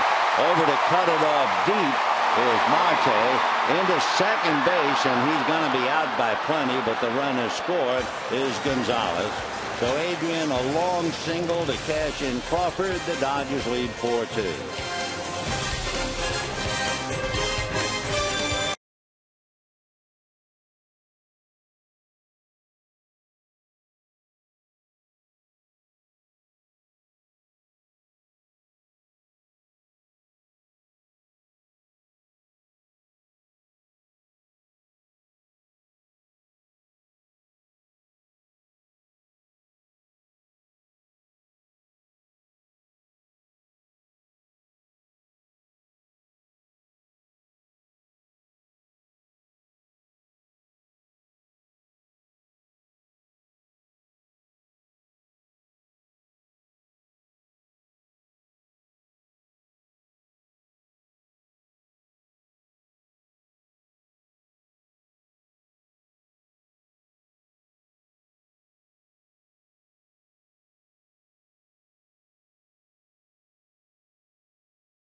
The team. Don Drysdale is going to pitch opening day in Cincinnati against the Reds. Walter Alston turns to Bill Singer, another right-hander on the ball club, and Walter said, look, I'm going to have Drysdale pitch 6 innings since it's early in the season. Can you give me 3 innings? And Bill said, yeah, sure. So Drysdale went 6, led, going out 3-2. Bill Singer came in, pitched 3 innings, and the Dodgers won the game 3-2. It wasn't until years later that Bill Singer found out he got the first save in baseball history under some rather strange circumstances. And with that, let's go back to the game.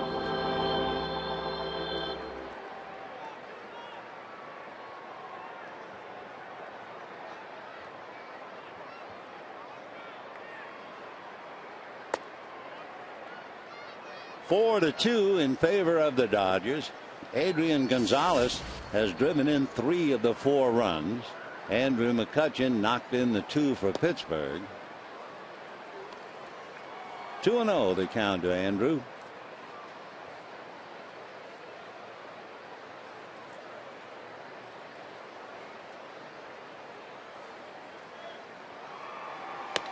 And a strike. We mentioned it earlier in case you just joined us. Andrew McCutchen had an idea, decided to give all of his teammates gifts, and the gifts were Dr. Dre headphones. Lifted to right field, fighting the sun and losing it.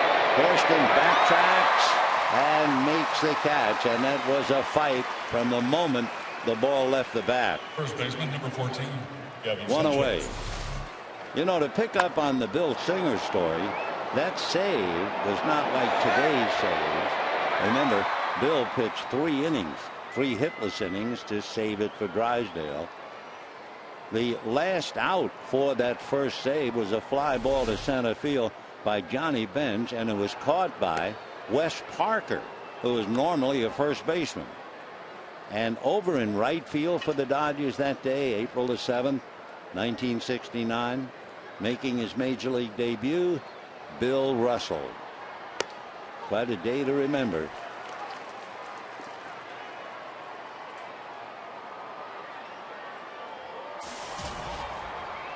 Would you believe there is a book out right now called Closer?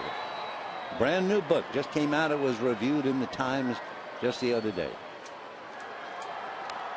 1-2.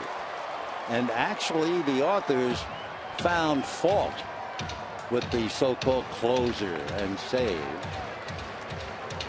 They had some line, I'm not quite sure, but this is close to it. They said it makes as much sense as putting a sweater on a fox terrier. What a put down. 1-2 the count. Ryu working on Gabby Sanchez.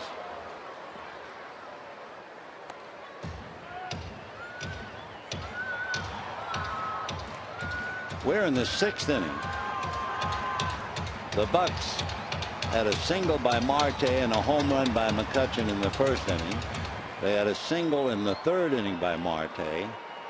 And since that time, they've had 1 base runner on a walk. Down goes Sanchez. That would be 4 strikeouts for Ryu. And the batter is Mike McHenry, the catcher. If you weren't with us in the 1st inning, big play by Juan Uribe.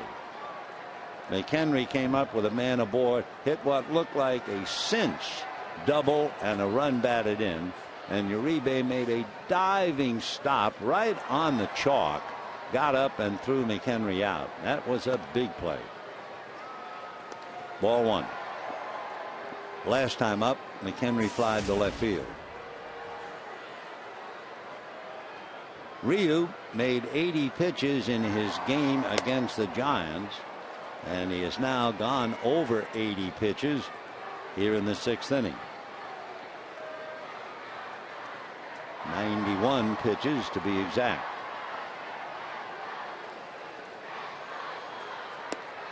That's in there. Oh, maybe not. 3-0. Check.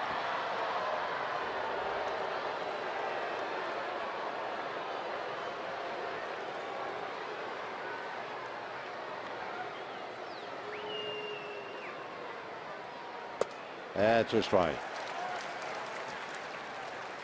Seeing Dan Iasanya, he kind of switched his hands with the indicator. And I thought as he was making the switch, he was calling a strike, which reminds us of a classic story. There was an umpire in the National League, very nice man, named Tony Venzin. And we were doing a game 1,000 years ago, and we were confused all game long with Venzin whether it was a strike or not. Couldn't understand why we were so confused. And we went to see Tony after the game, and I said, Mr. Venzin, you know, normally the umpire carries the indicator in his right hand. Fouled away. And you were carrying it in your left hand, and we weren't quite sure whether it was a ball or a strike. And the indicator has a little slide button on it where you, with your thumb, you push it to keep track of the pitch and the count. And Tony Benson said, I would love to be able to do that. He had no thumb. He had lost the thumb in a commercial accident. That's back from 1957 through 71. Tony Benson. Nice man. 3-2 the count to McHenry. Pedro Alvarez waiting on deck. Dodgers lead 4-2. The Bucks actually led 2-0 in the first inning. And strike 3 called. And McHenry tried to run his way for a walk, pays the price. He becomes strikeout victim number 5. And it's 4-2 Dodgers at the end of 5½.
Leading 4-2. Right now, the Twitter poll question and the results. Remember, which Dodger pitching 1-2 combination your favorite? And I was guessing that age would have a big factor. There are those of us who remember Koufax and Drysdale. There are many who do not, and there are a lot more now who remember Valenzuela and Hershiser. And so Fernando and Orel got 58% of the vote. And Fernando up high in the broadcasting booth, Freddie as they call him. One other thing you might want to have of interest in looking at those 4 great players, how many games they won and then collectively. I'll tell you in a moment. Here's Hairston. Don Drysdale won 209 games.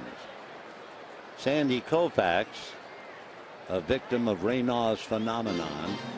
Sandy won 165 games, so that would add up to 374. for the Koufax-Drysdale duo. Now what about Valenzuela and Hershiser? Valenzuela won 173 and Hershiser 204. We'll do the math. That's a little foul ball out of play. So Valenzuela and Hershiser together won 377 games. Don Drysdale and Sandy Koufax together won 374. There you have it. 0-2. And that's pulled in the air to left. Marte goes back to pick it off. So Hairston 1 for 3 as he lines out the left. And the batter will be Juan Uribe.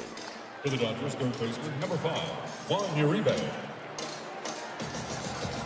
For Jeff Locke, the pitcher for Pittsburgh, he is due to bat fourth when the Bucks come up in the 7th inning.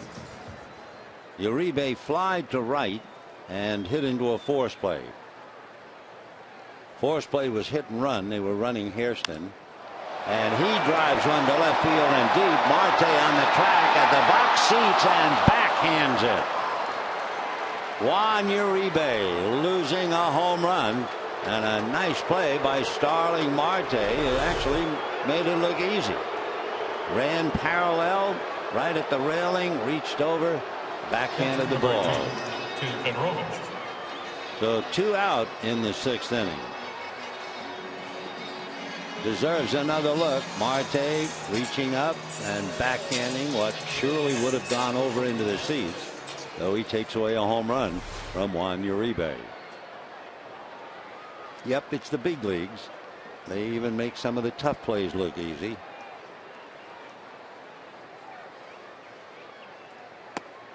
That's a strike to Fedorovich, followed by Sellers. Dodger bullpen now is a little busy. Ronald Belisario, the right-hander, and J.P. Howell, the left-hander, down in the pen. Chopper foul. And looking at the pitch count, remember, Ryu made 80 pitches against the Giants, and he has made 97 pitches now against Pittsburgh. Fedorovich lined out to left and walked, and you wonder, he's probably kept it out of his mind completely, whether he'll be sent down right after the game. That's a tough way to play, isn't it? We were talking earlier how he was dreaming of playing before a sellout crowd, and by gosh, he got it today. But he didn't know he'd be playing on the edge, so to speak, now that the Dodgers have the veteran catcher Ramon Hernandez. 2-2 the count to Tim Fedorovich. 3-2. Dodgers trying to sweep the Bucks. They did it last year in April, so they're trying to do it again.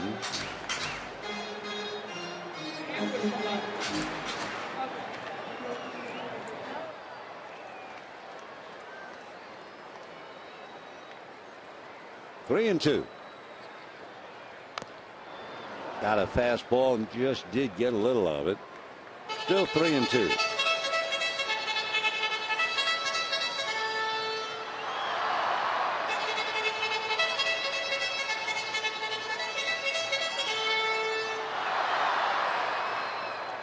Boy, hearing that trumpet or cornet, I'm not sure which, that brings back so many memories. Wow, I haven't heard that in a while.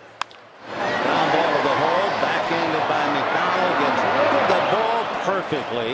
Wow, what a big league play by the veteran shortstop John McDonald. So we're heading to the 7th, 4-2 Dodgers.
California Kia retailers. Visit mysocalkia.com. By AT&T UVerse. Check availability at 1-800-PIC-ATT. Rethink possible. And by Time Warner. Enjoy all the things you love better. Call 1-855-WANT-TWC.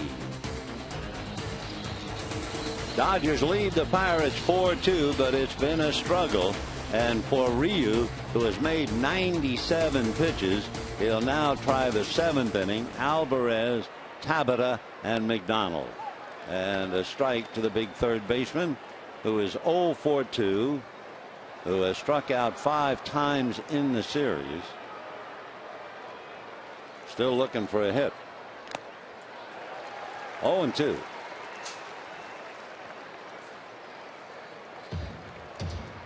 Meanwhile, pitchers and a chat. Ray Searage.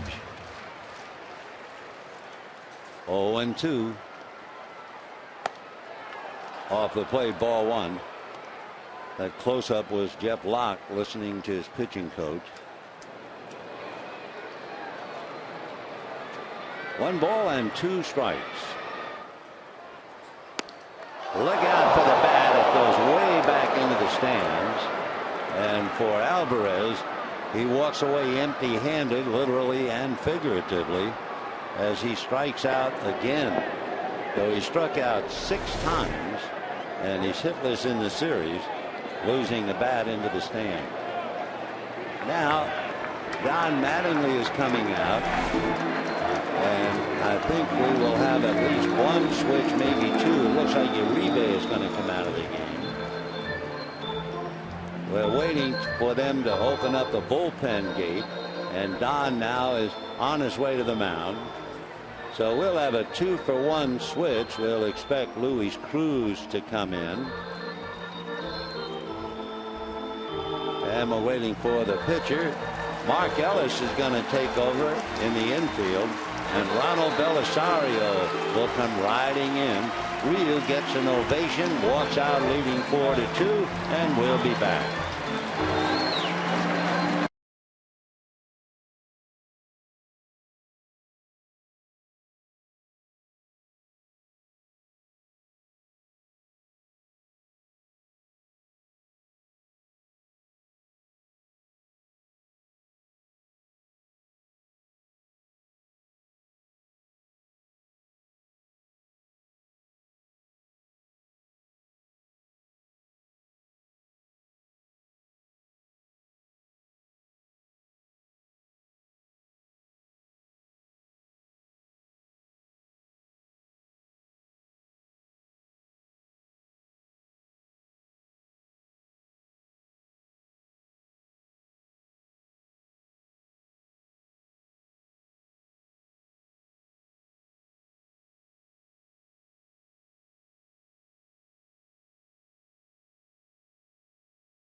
A 4-2 lead. Ryu comes out having made 101 pitches, and after giving up 2 runs in the first inning, he shut the Bucks down completely. The Dodgers change the furniture on the infield. Nick Punto goes from second base to third, and Mark Ellis takes over at second base.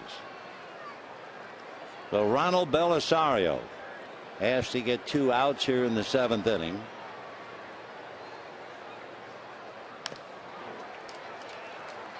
Tabata flied to center, grounded to short, 0 for 2. So Ryu Pitched very well.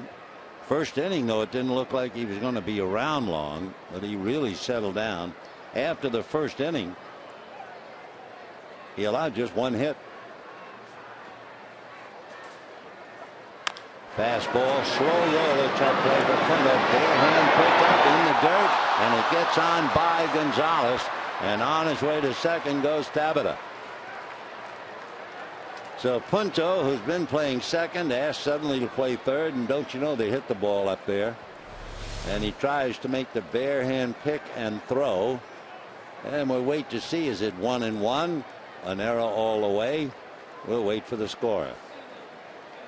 And it's going to be 1-1. So it's a single to third and an error charge to Punto. Garrett Jones, a left-hand batter, is now going to come up and bat for McDonald. Attention, please. Attention for the Pirates. Batting for McDonald, number 46. So a runner at second with one out. That's the first man to get to second base since the first inning. Garrett Jones, not only a left-hand hitter, but the kind of a left-hand hitter capable of hitting it out. And promptly lifts it to left. Crawford is there. So Garrett didn't hang around. Quickly 2 out. And with the pitcher due up, they'll send up Travis Snyder, another left-hand hitter who can hit the ball a long way.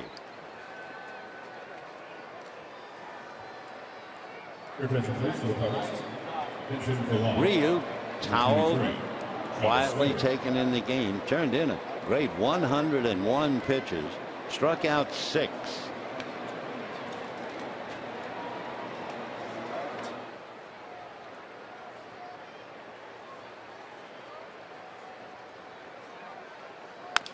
High chopper up the middle, short hop backhanded by Ellis in the dirt, scooped by Adrian Gonzalez. What a nice play that was, especially since Mark Ellis has been sitting on the bench. A fine play, and it's still 4-2 Dodgers.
lead. Had a fine performance by Hyun-Jin Ryu, and getting ready for more action. You know, a reminder, Wednesday, April 17th, the first 50,000 fans at the game with the Padres received their very own Dodger-themed Hello Kitty fleece blanket. For tickets, visit Dodgers.com/promotions. By the way, we want to take a moment out with the new pitcher, Chris LaRue, on the mound to send along our best wishes for a speedy recovery to one of our dear friends, Hall of Fame announcer Jaime Jarín. I didn't even know till after last night's game that Jaime was not here. He's down with the flu, but hopefully by resting last night, all of today, all of tomorrow, why, we'll see Jaime back in action Tuesday night in San Diego, please God. Chris LaRue facing Justin Sellers. LaRue is 6'6", about 225, from Montreal, Canada. Actually from Quebec.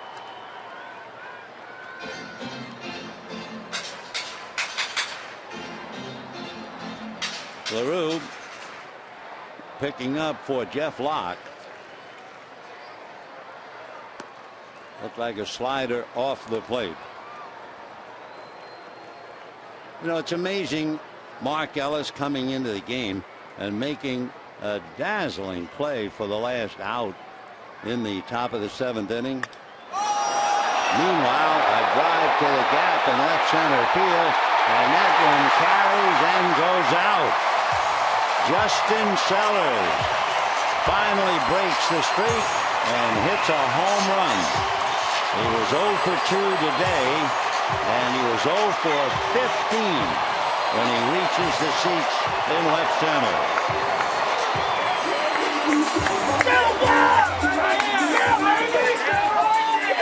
So the Dodgers now move up to 5-2. Sellers got a fastball right over the heart of the plate, and he knew what to do with that one.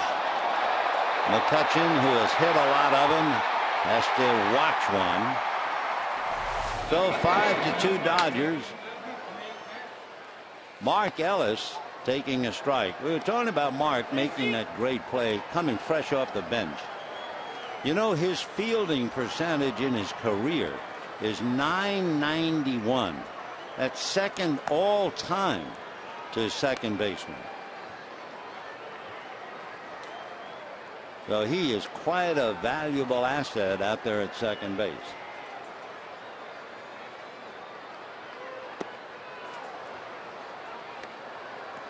I mean, this game is tough enough to be able to practice, take infield, then go out and play.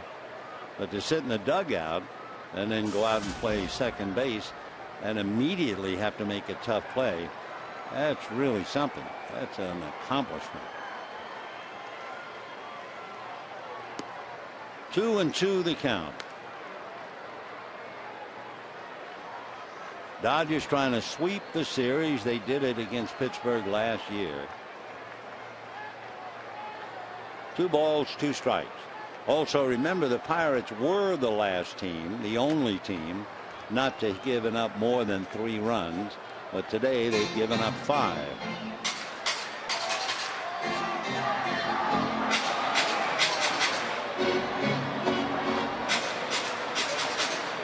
We're in the bottom of the 7th, and to Justin Sellers, his 3rd career home run.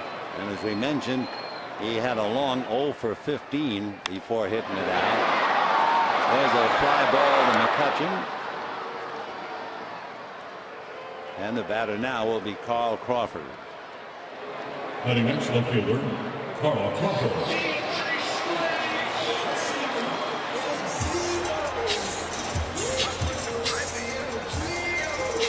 Carl Crawford hit back to the box in the 1st inning, but he doubled and scored a run in the 3rd and singled to open up the 5th. So Crawford 2 for 3.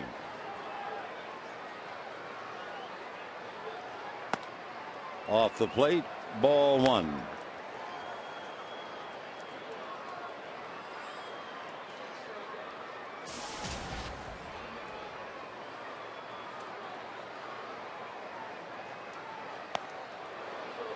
Chris LaRue from La Belle Province, Quebec. But he went to Winthrop University in Rock Hill, South Carolina.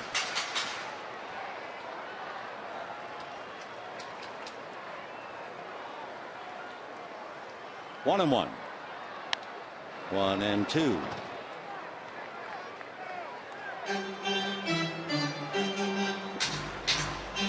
LaRue will be 29 on the 14th of April.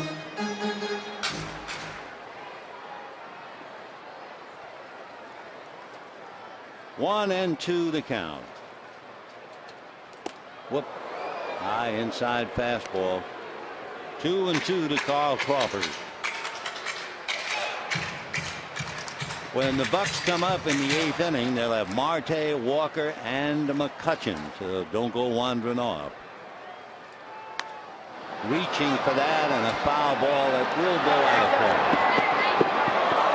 And then Kangaroo back up there about 8 rows.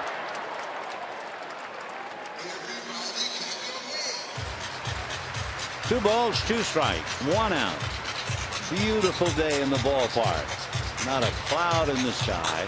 69 degrees when the game started, and barely a zephyr stirring the flags in center field.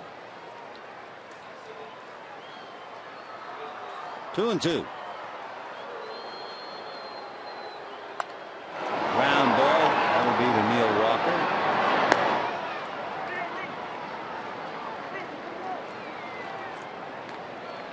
Two out in the 7th.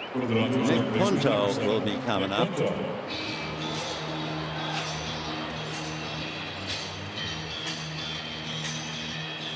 Punto singled in the 1st inning and came around to score. Sacrificed in the 3rd and singled to center in the 5th. So Nick is 2 for 2.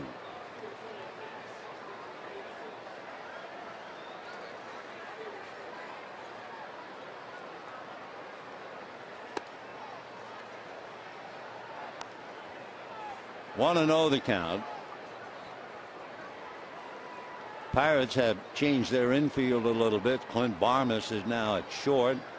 Garrett Jones, who pinch hit, is in right field. By the way, we were talking how brilliant Mark Ellis is, and we said that he is the 2nd best all-time fielding percentage for a second baseman. And it's like, well, all right, drop the other shoe. Who's number 1?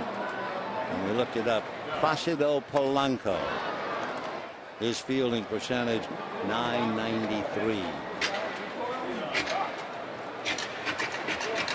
Ellis sitting back in the dugout. That was a big play. Dodgers leading comfortably right now, 5-2.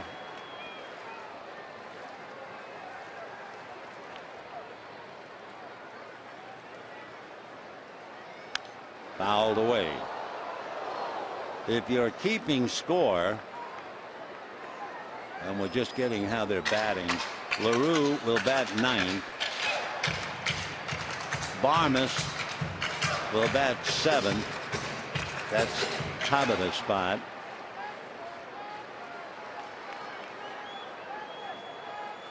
And Jones would bat 8th after having pinch hit in that spot.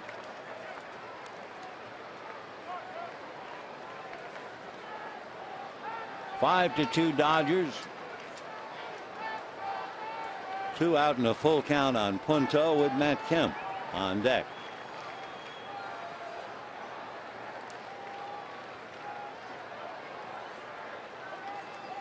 Time.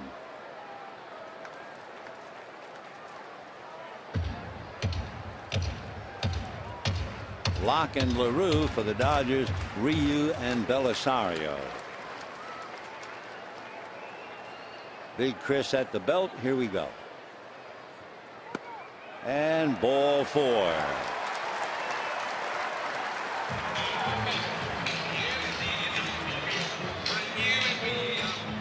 So that'll bring up Matt Kemp, who doubled to right center in the 1st inning. Had a scoring fly ball to right field in the 3rd.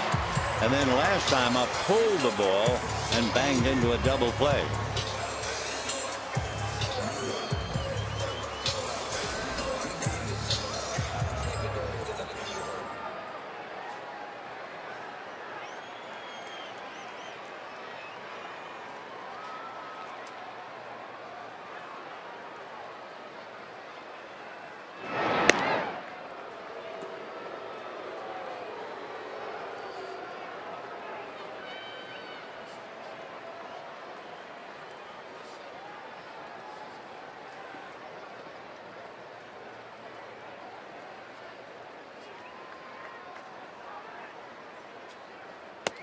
Little slider in for a strike. Neil Walker near the bag at second, but he's not overly committed to load up the left side. They give Matt the lines. They give him left and right and kind of collapse towards center.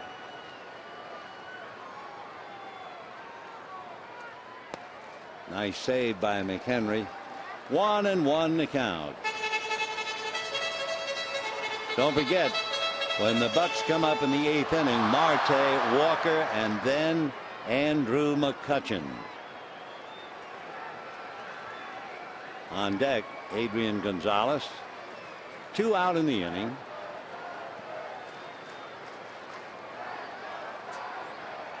Fastball, 1-2. That's a 93-mile-an-hour fastball. Matt wasn't quite able to catch up to it. Last night, the game started at 6:10, and you had Kershaw and Burnett, and I don't know how the hitters, the first couple of innings, how they saw the ball at all. Not to take anything away from the pitchers, but they did get help. Each man had 9 strikeouts in the early going. There goes the runner. Pitch is in, not only inside, it gets away from McHenry. And down to second with a stolen base is Punto.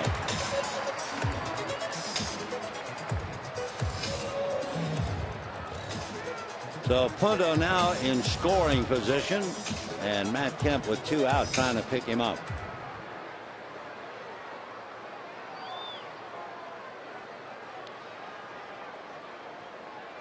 Matt Kemp, of course, has had a lot of chances to drive in runs. How about Chris Davis of Baltimore? In 4 games, he had 4 home runs and 16 runs batted in. Ball 3. So we were talking at the start of the game about Matt Kemp this year had been swinging at the first pitch 45% of the time.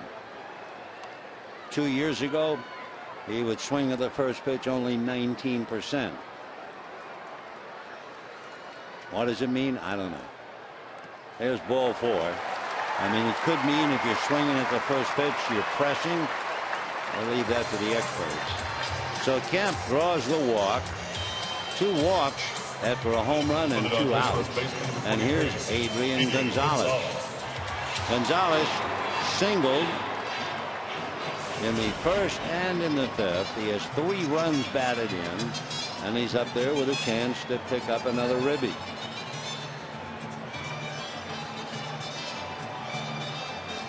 Gonzalez with his 3 runs batted in today, though he has 4 now in the 5 games, and hold everything.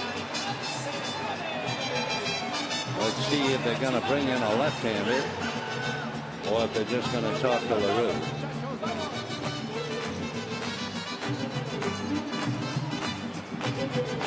A couple of questions, a couple of answers.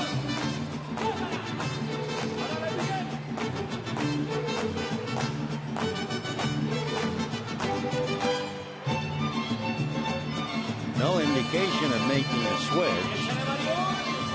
Nope, they're going to stay with him.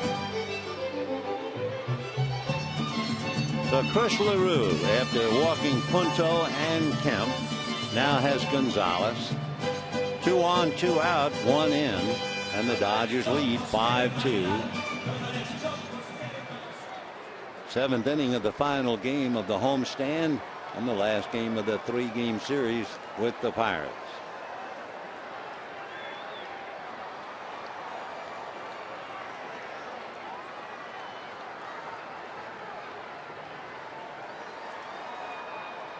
And lined into right field, base hit.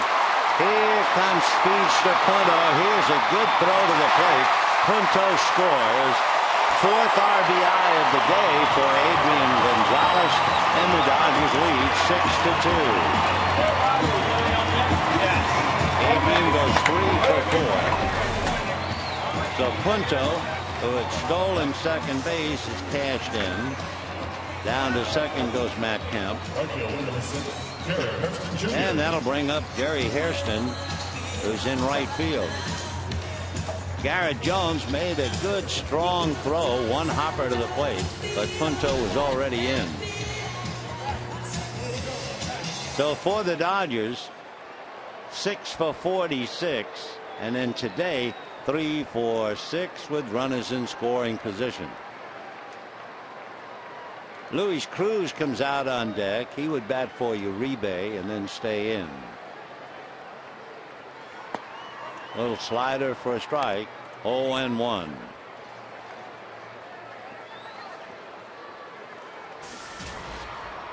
Gary Hairston, fly to center, single to center, lined out to left. Breeze has turned around. It's now blowing out to left. Not hard, but it is change of direction. I think the winds that they're talking about that might come tonight and tomorrow, I believe, are coming down from Alaska, out of the northwest. Matt Guerrero's up in the Dodger bullpen.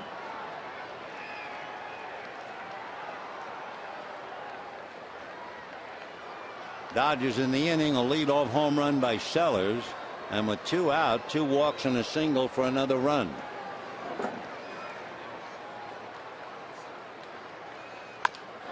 Ground ball to short, a pick by Barnes in the feed, and that's the inning. But the Dodgers take it. They add 2. Justin Sellers with his first home run of the year and the 3rd of his career, and after going 0 for 15, you know how he feels. The fans feel the same way, and the Dodgers lead 6-2.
In the first inning, a shot down the third base line that should have been for extra bases.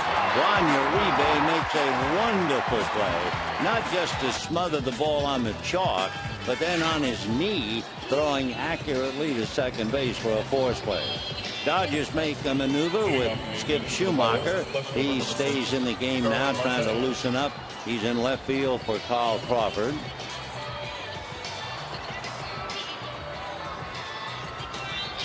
Starling Marte is 2 for 3, will start it off. with the Dodgers leading 6-2.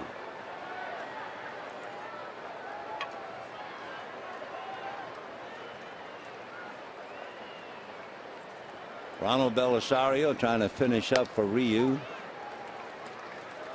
0-1 the count. Ryu made 101 pitches, went 6 1/3. And now Belisario picked up the other 2 outs in the 7th, and here he is in the 8th. Shot off his glove behind the bag. Mark guns it over in time. I think Belisario might have gotten a little piece of that ball to slow it down. So Marte loses a possible 3rd hit. Second baseman, number 18, Neil Walker. And with 1 away, Neil Walker coming up. In the Dodger bullpen, Kenley Jansen begins to tune up.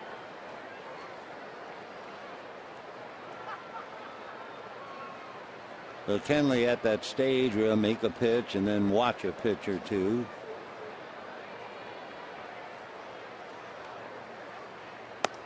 That's a strike. Neil Walker 0 for 3.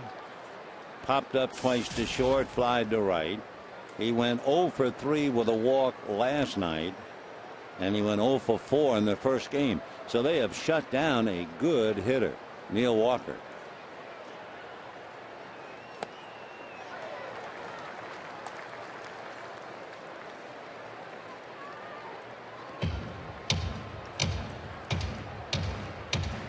Walker 0 for 9 in the series. Does have a sacrifice and a walk.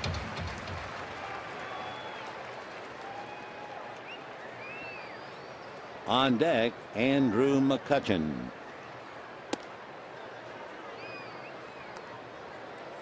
Dodgers scored 2 in the first, added another in the 3rd, picked up 1 more in the 5th, and 2 in the 7th. And what a day for Adrian Gonzalez. 3 hits, 4 runs batted in.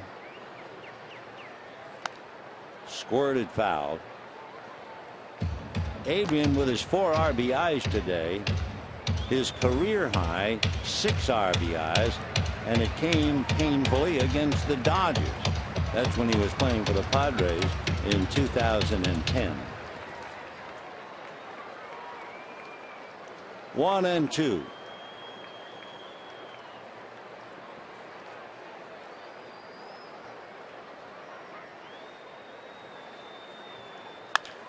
Ground ball hard, but at the other end of it is Gonzalez. So the Gold Glove takes care of that. 2 out in the 8th. Here's Andrew McCutchen. Kind of an interesting note on McCutchen, especially now this at bat. In his career, McCutchen hits an amazing .554 if he puts the no ball 1 strike pitch in play. Even though the pitcher's ahead of him, he is dynamite. 0-1. Well, let's see what happens now. McCutchen hit a 2-run home run in the first inning and 2 fly balls since.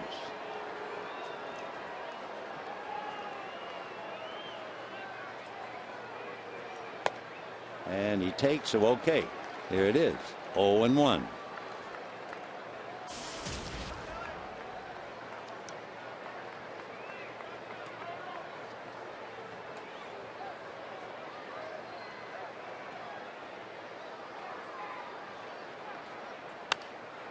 And fouled it away, so 0-2. So Andrew McCutchen up there with 2 out, top of the 8th, and the Dodgers leading comfortably 6-2.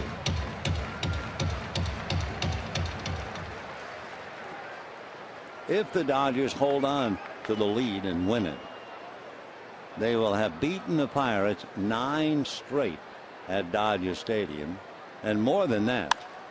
Ground ball to Markelli. So McCutchen rolls out. Easy inning for Ronald Belisario. And we're heading for the bottom of the 8th with the Dodgers leading 6-2.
At 6-2, and the newest Dodger is going to pinch hit. And that would be the veteran Ramon Hernandez. He's from Caracas, Venezuela. He'll be 37 the end of May. Lives in Miami.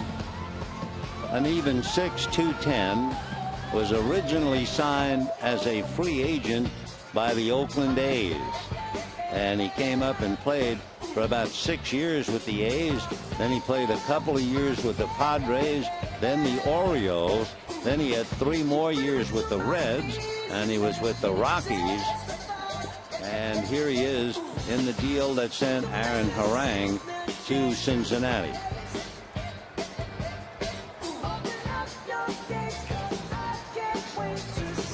So Ramon Hernandez will start it off. Leading off the bottom of the 8th for the And Dodgers. here's the first announcement for him. Dodgers debut, number 33, Ramon Hernandez.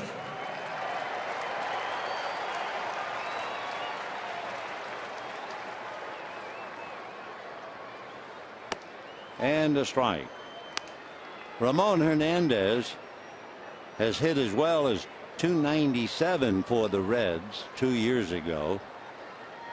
He's hit as many as 15 home runs. Well, to go way back, he hit 21 home runs, but that's about 10 years ago with the Oakland A's.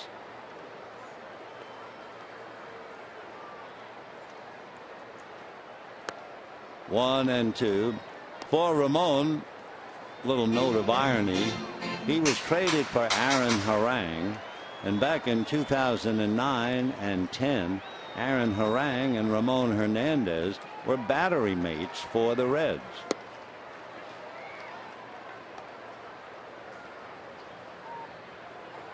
Hernandez also, if need be, can play a little bit of first base. 2-2. By the way, the paid attendance today, 52,053. And that got him on the inside corner, and down goes Hernandez. So 1 away in the 8th inning. Interestingly enough, you have Hernandez coming in as a pinch hitter, and coming up next, Tim Fedorovich, followed by Clint Hurdle. But the idea that Hernandez arrives and that might force Fedorovich to go back, and it's kind of poignant for Fedorovich to see Hernandez come in the game and then have Tim waiting on deck. So he does the smart thing and goes over and has a little chat with Justin Sellers, and we'll be back.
Coming in relief, Jason originally signed back in 1998.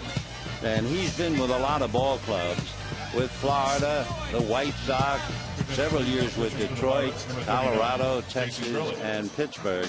Most interesting note about Jason Grilli and his father Steve pitched in the big leagues. They both made their Detroit Tiger pitching debut on the same date, September the 19th, exactly 30 years apart.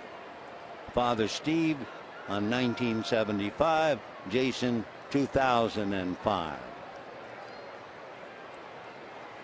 Grilli trying to get a couple of outs, and is a line drive right at Neil Walker. So Fedorovich goes 0 for 3, hit the ball hard twice. Now Justin Sellers. He was 0 for 15 when he walked up to the plate in the 7th inning and connected a drive into the left field pavilion. Dodgers leading 6-2 here in the 8th inning. Sanchez, McHenry, and Alvarez due up in the 9th.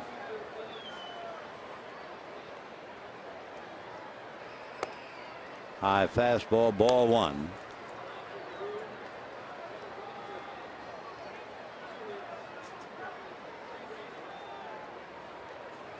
Jason Grilli attended Seton Hall University over in New Jersey.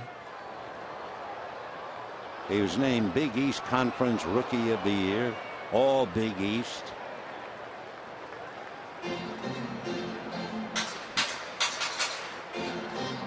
Jason, 36 years old, and a big fella, 6'4", checks in at about 225.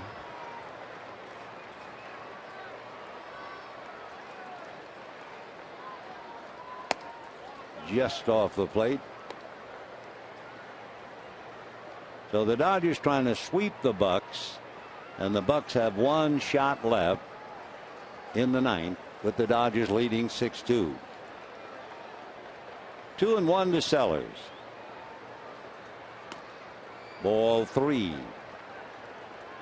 52,053 here today. 52,053.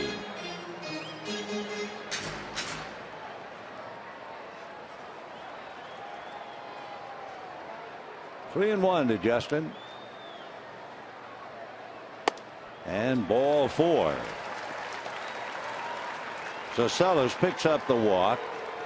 Mark Ellis, batting 9th in the lineup, will be coming up. Second baseman number 14, Mark Ellis. Ellis off the bench made 2 nice defensive plays. He's 0 for 1 with the bat.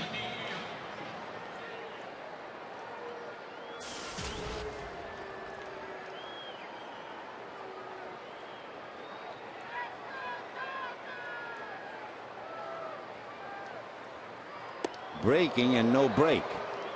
At least in his delivery, looked like Grilli was going to try to snap it off, and nothing happened. 1 ball and no strikes.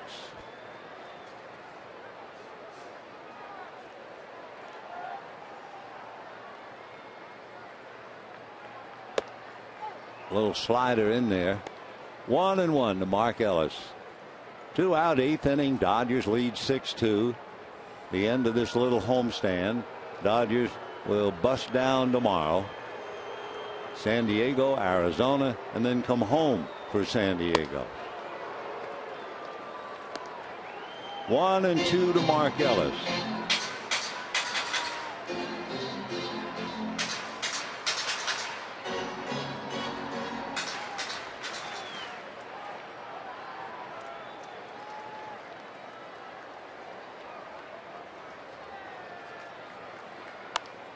Fouled away.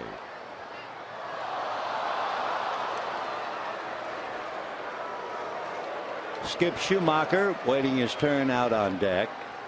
Finishing up in left field for Carl Crawford. Crawford had another good day. A single and a double.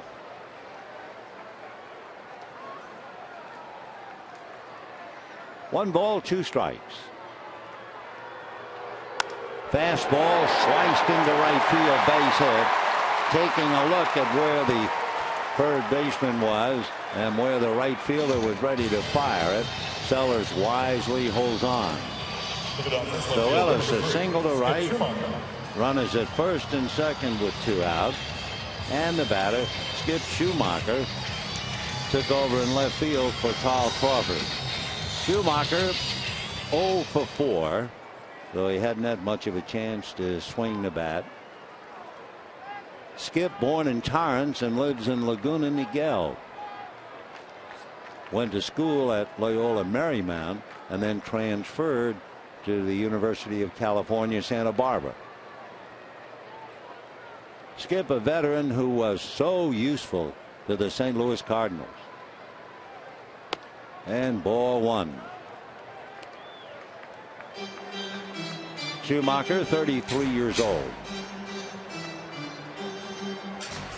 It's all in the pronunciation. There was a very famous pitcher in the National League many years ago, Hal Schumacher, but he didn't spell it the same way. That Schumacher was Schumacher. So the first time we saw Skip, instead of his name sounding and looking like Schumacher, it looks like Shoemaker, Maker, but he pronounces it Schumacher. The Hal Schumacher was a great sinker ball pitcher for the Giants, and in New York they hailed him with the nickname Prince Hal. Eventually retired, sold athletic equipment for a living, and lived in Vero Beach. 2-1. Line foul outside of third. So the Pirates are heading for Arizona. The Dodgers are heading for San Diego and then Arizona. For Clint Hurdle's club, they'll eventually get home to play Cincinnati. Big Clint, big and likable, but has to be troubled. His third year manager of the Pirates, 8 years with Colorado. Fly ball to left field and deep. Going back and picking it off to end the inning at Marte. So the Dodgers lead 2, and at the end of 8 lead 6-2.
Visit ramtrucks.com today.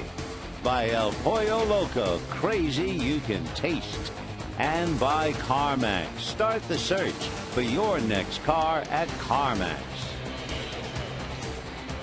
We have reached the 9th inning before a sellout crowd on a beautiful Sunday afternoon, and the Dodgers lead the Pirates 6-2, with Ryu looking for a victory and Locke possibly a lock to lose.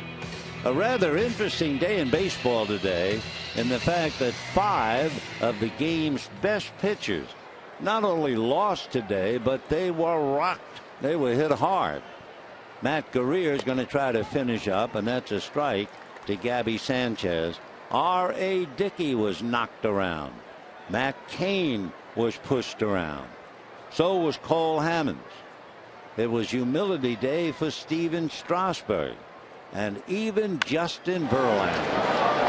Ground ball to Sellers, and we have one out. Boy, those are big name pitchers. They were all beaten soundly today. Matt Cain, for instance, stands to lose in San Francisco. The Cardinals are leading the Giants 9-2 in the 8th inning. Today was the big day in San Francisco. They gave out the World Series rings, and then the Cardinals obviously gave them a piece of humble pie. McHenry, the catcher, 1 ball and no strikes. The Bucks have had 1 hit. That was the single by Tabata in the 7th inning, since a single in the 3rd inning. Dodger pitching, Ryu, Belisario, and now Matt Guerrier. Dodgers are 2 outs away from beating Pittsburgh 9 straight times at Dodger Stadium. Then it gets worse. 17 out of 19, 23 out of 27. So for a Pirate ball club coming in with great hopes after pitching some well-pitched games in Chicago, and it looks like they're going to draw blanks and move on to Arizona. And the question in Pittsburgh, will they ever win more games than they lose? The Pirates have not gotten above 500 since 1992, and you can imagine how painful that is for Clint Hurdle. 2-2. Now back. The only thing to make Clint Hurdle smile these days, Clint's the father of 3 daughters, and this is a father-daughter road trip. So he'll see all 3 on this trip, but then he has to go to the ballpark. 3-2 the count. McHenry 0 for 3, but he had that big out in the 1st inning when Juan Uribe made a dazzling play to prevent the Bucks from scoring more than 2 in the 1st inning, and there's ball 4.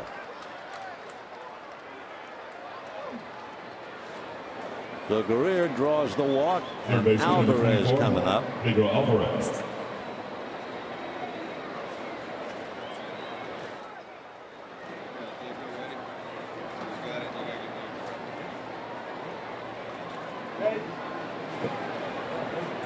Now let's see, Mattingly, after seeing Guerrier walk McHenry, he has the left-hander J.P. Howell down in the bullpen, and we will make sure before leaving that he's going to lift.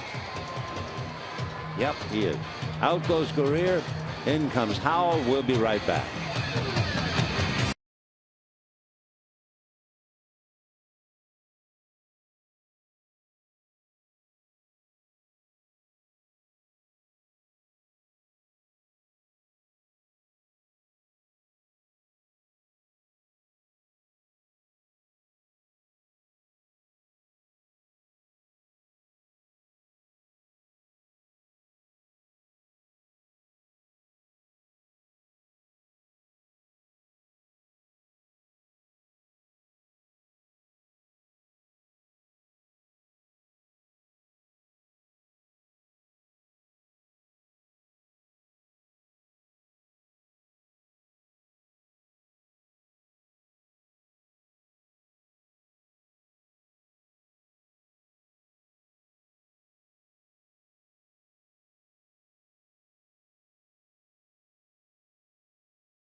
Howell comes in. Oh, it can be great if you're an Adrian Gonzalez. You get 3 hits and 4 runs batted in. You got a Gold Glove and you're just sailing along. And then there's a fellow like Pedro Alvarez, who is stepping into the batter's box right now. He is 0 for 9 and he has struck out 6 of the 9 at bats. Ball 1. He's always had a lot of trouble against left-handers. In fact, this will be his 300th at bat against a left-hander, and he has struck out 127 times of those at bats. Curve ball strike. 1-1.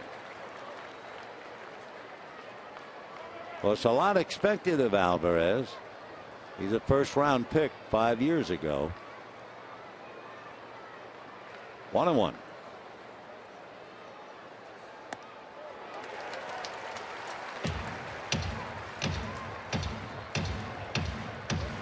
If you have any heart at all, even if you're rooting hard for the Dodgers, you hope at least this kid can hit the ball. 1-2.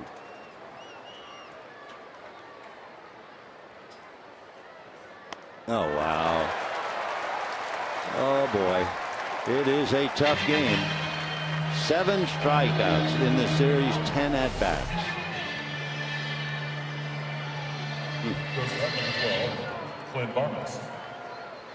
And he's probably thinking the Dodgers have all these pitchers and Matt Guerrero's on the mound, but no, they bring in another left-hander to humiliate me.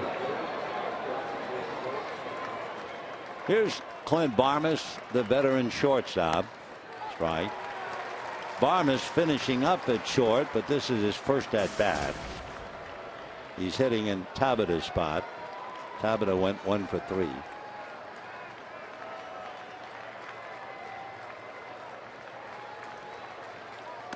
It's ironic, too, that Pedro Alvarez is in the same game with Adrian Gonzalez. Adrian Gonzalez last year had the highest batting average for a left-hand hitter against left-hand pitching in the major leagues. And Alvarez can't buy a hit. Another discouraging day. It can be a heartbreaking game. There goes the runner. They don't pay any attention. Strike 3 on Barmes, and the Dodgers win yet another from Pittsburgh. For the Dodgers now, they have beaten the Pirates 9 straight, 17 out of 19, 23 out of 27, and they win it 6 runs, 11 hits. They hold the Pirates to 2 runs on 4 hits. Howell came in to make it look easy and made only 6 pitches.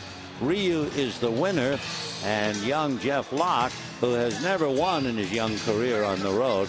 Locke is the loser. He is 0-5 in his career away from Pittsburgh.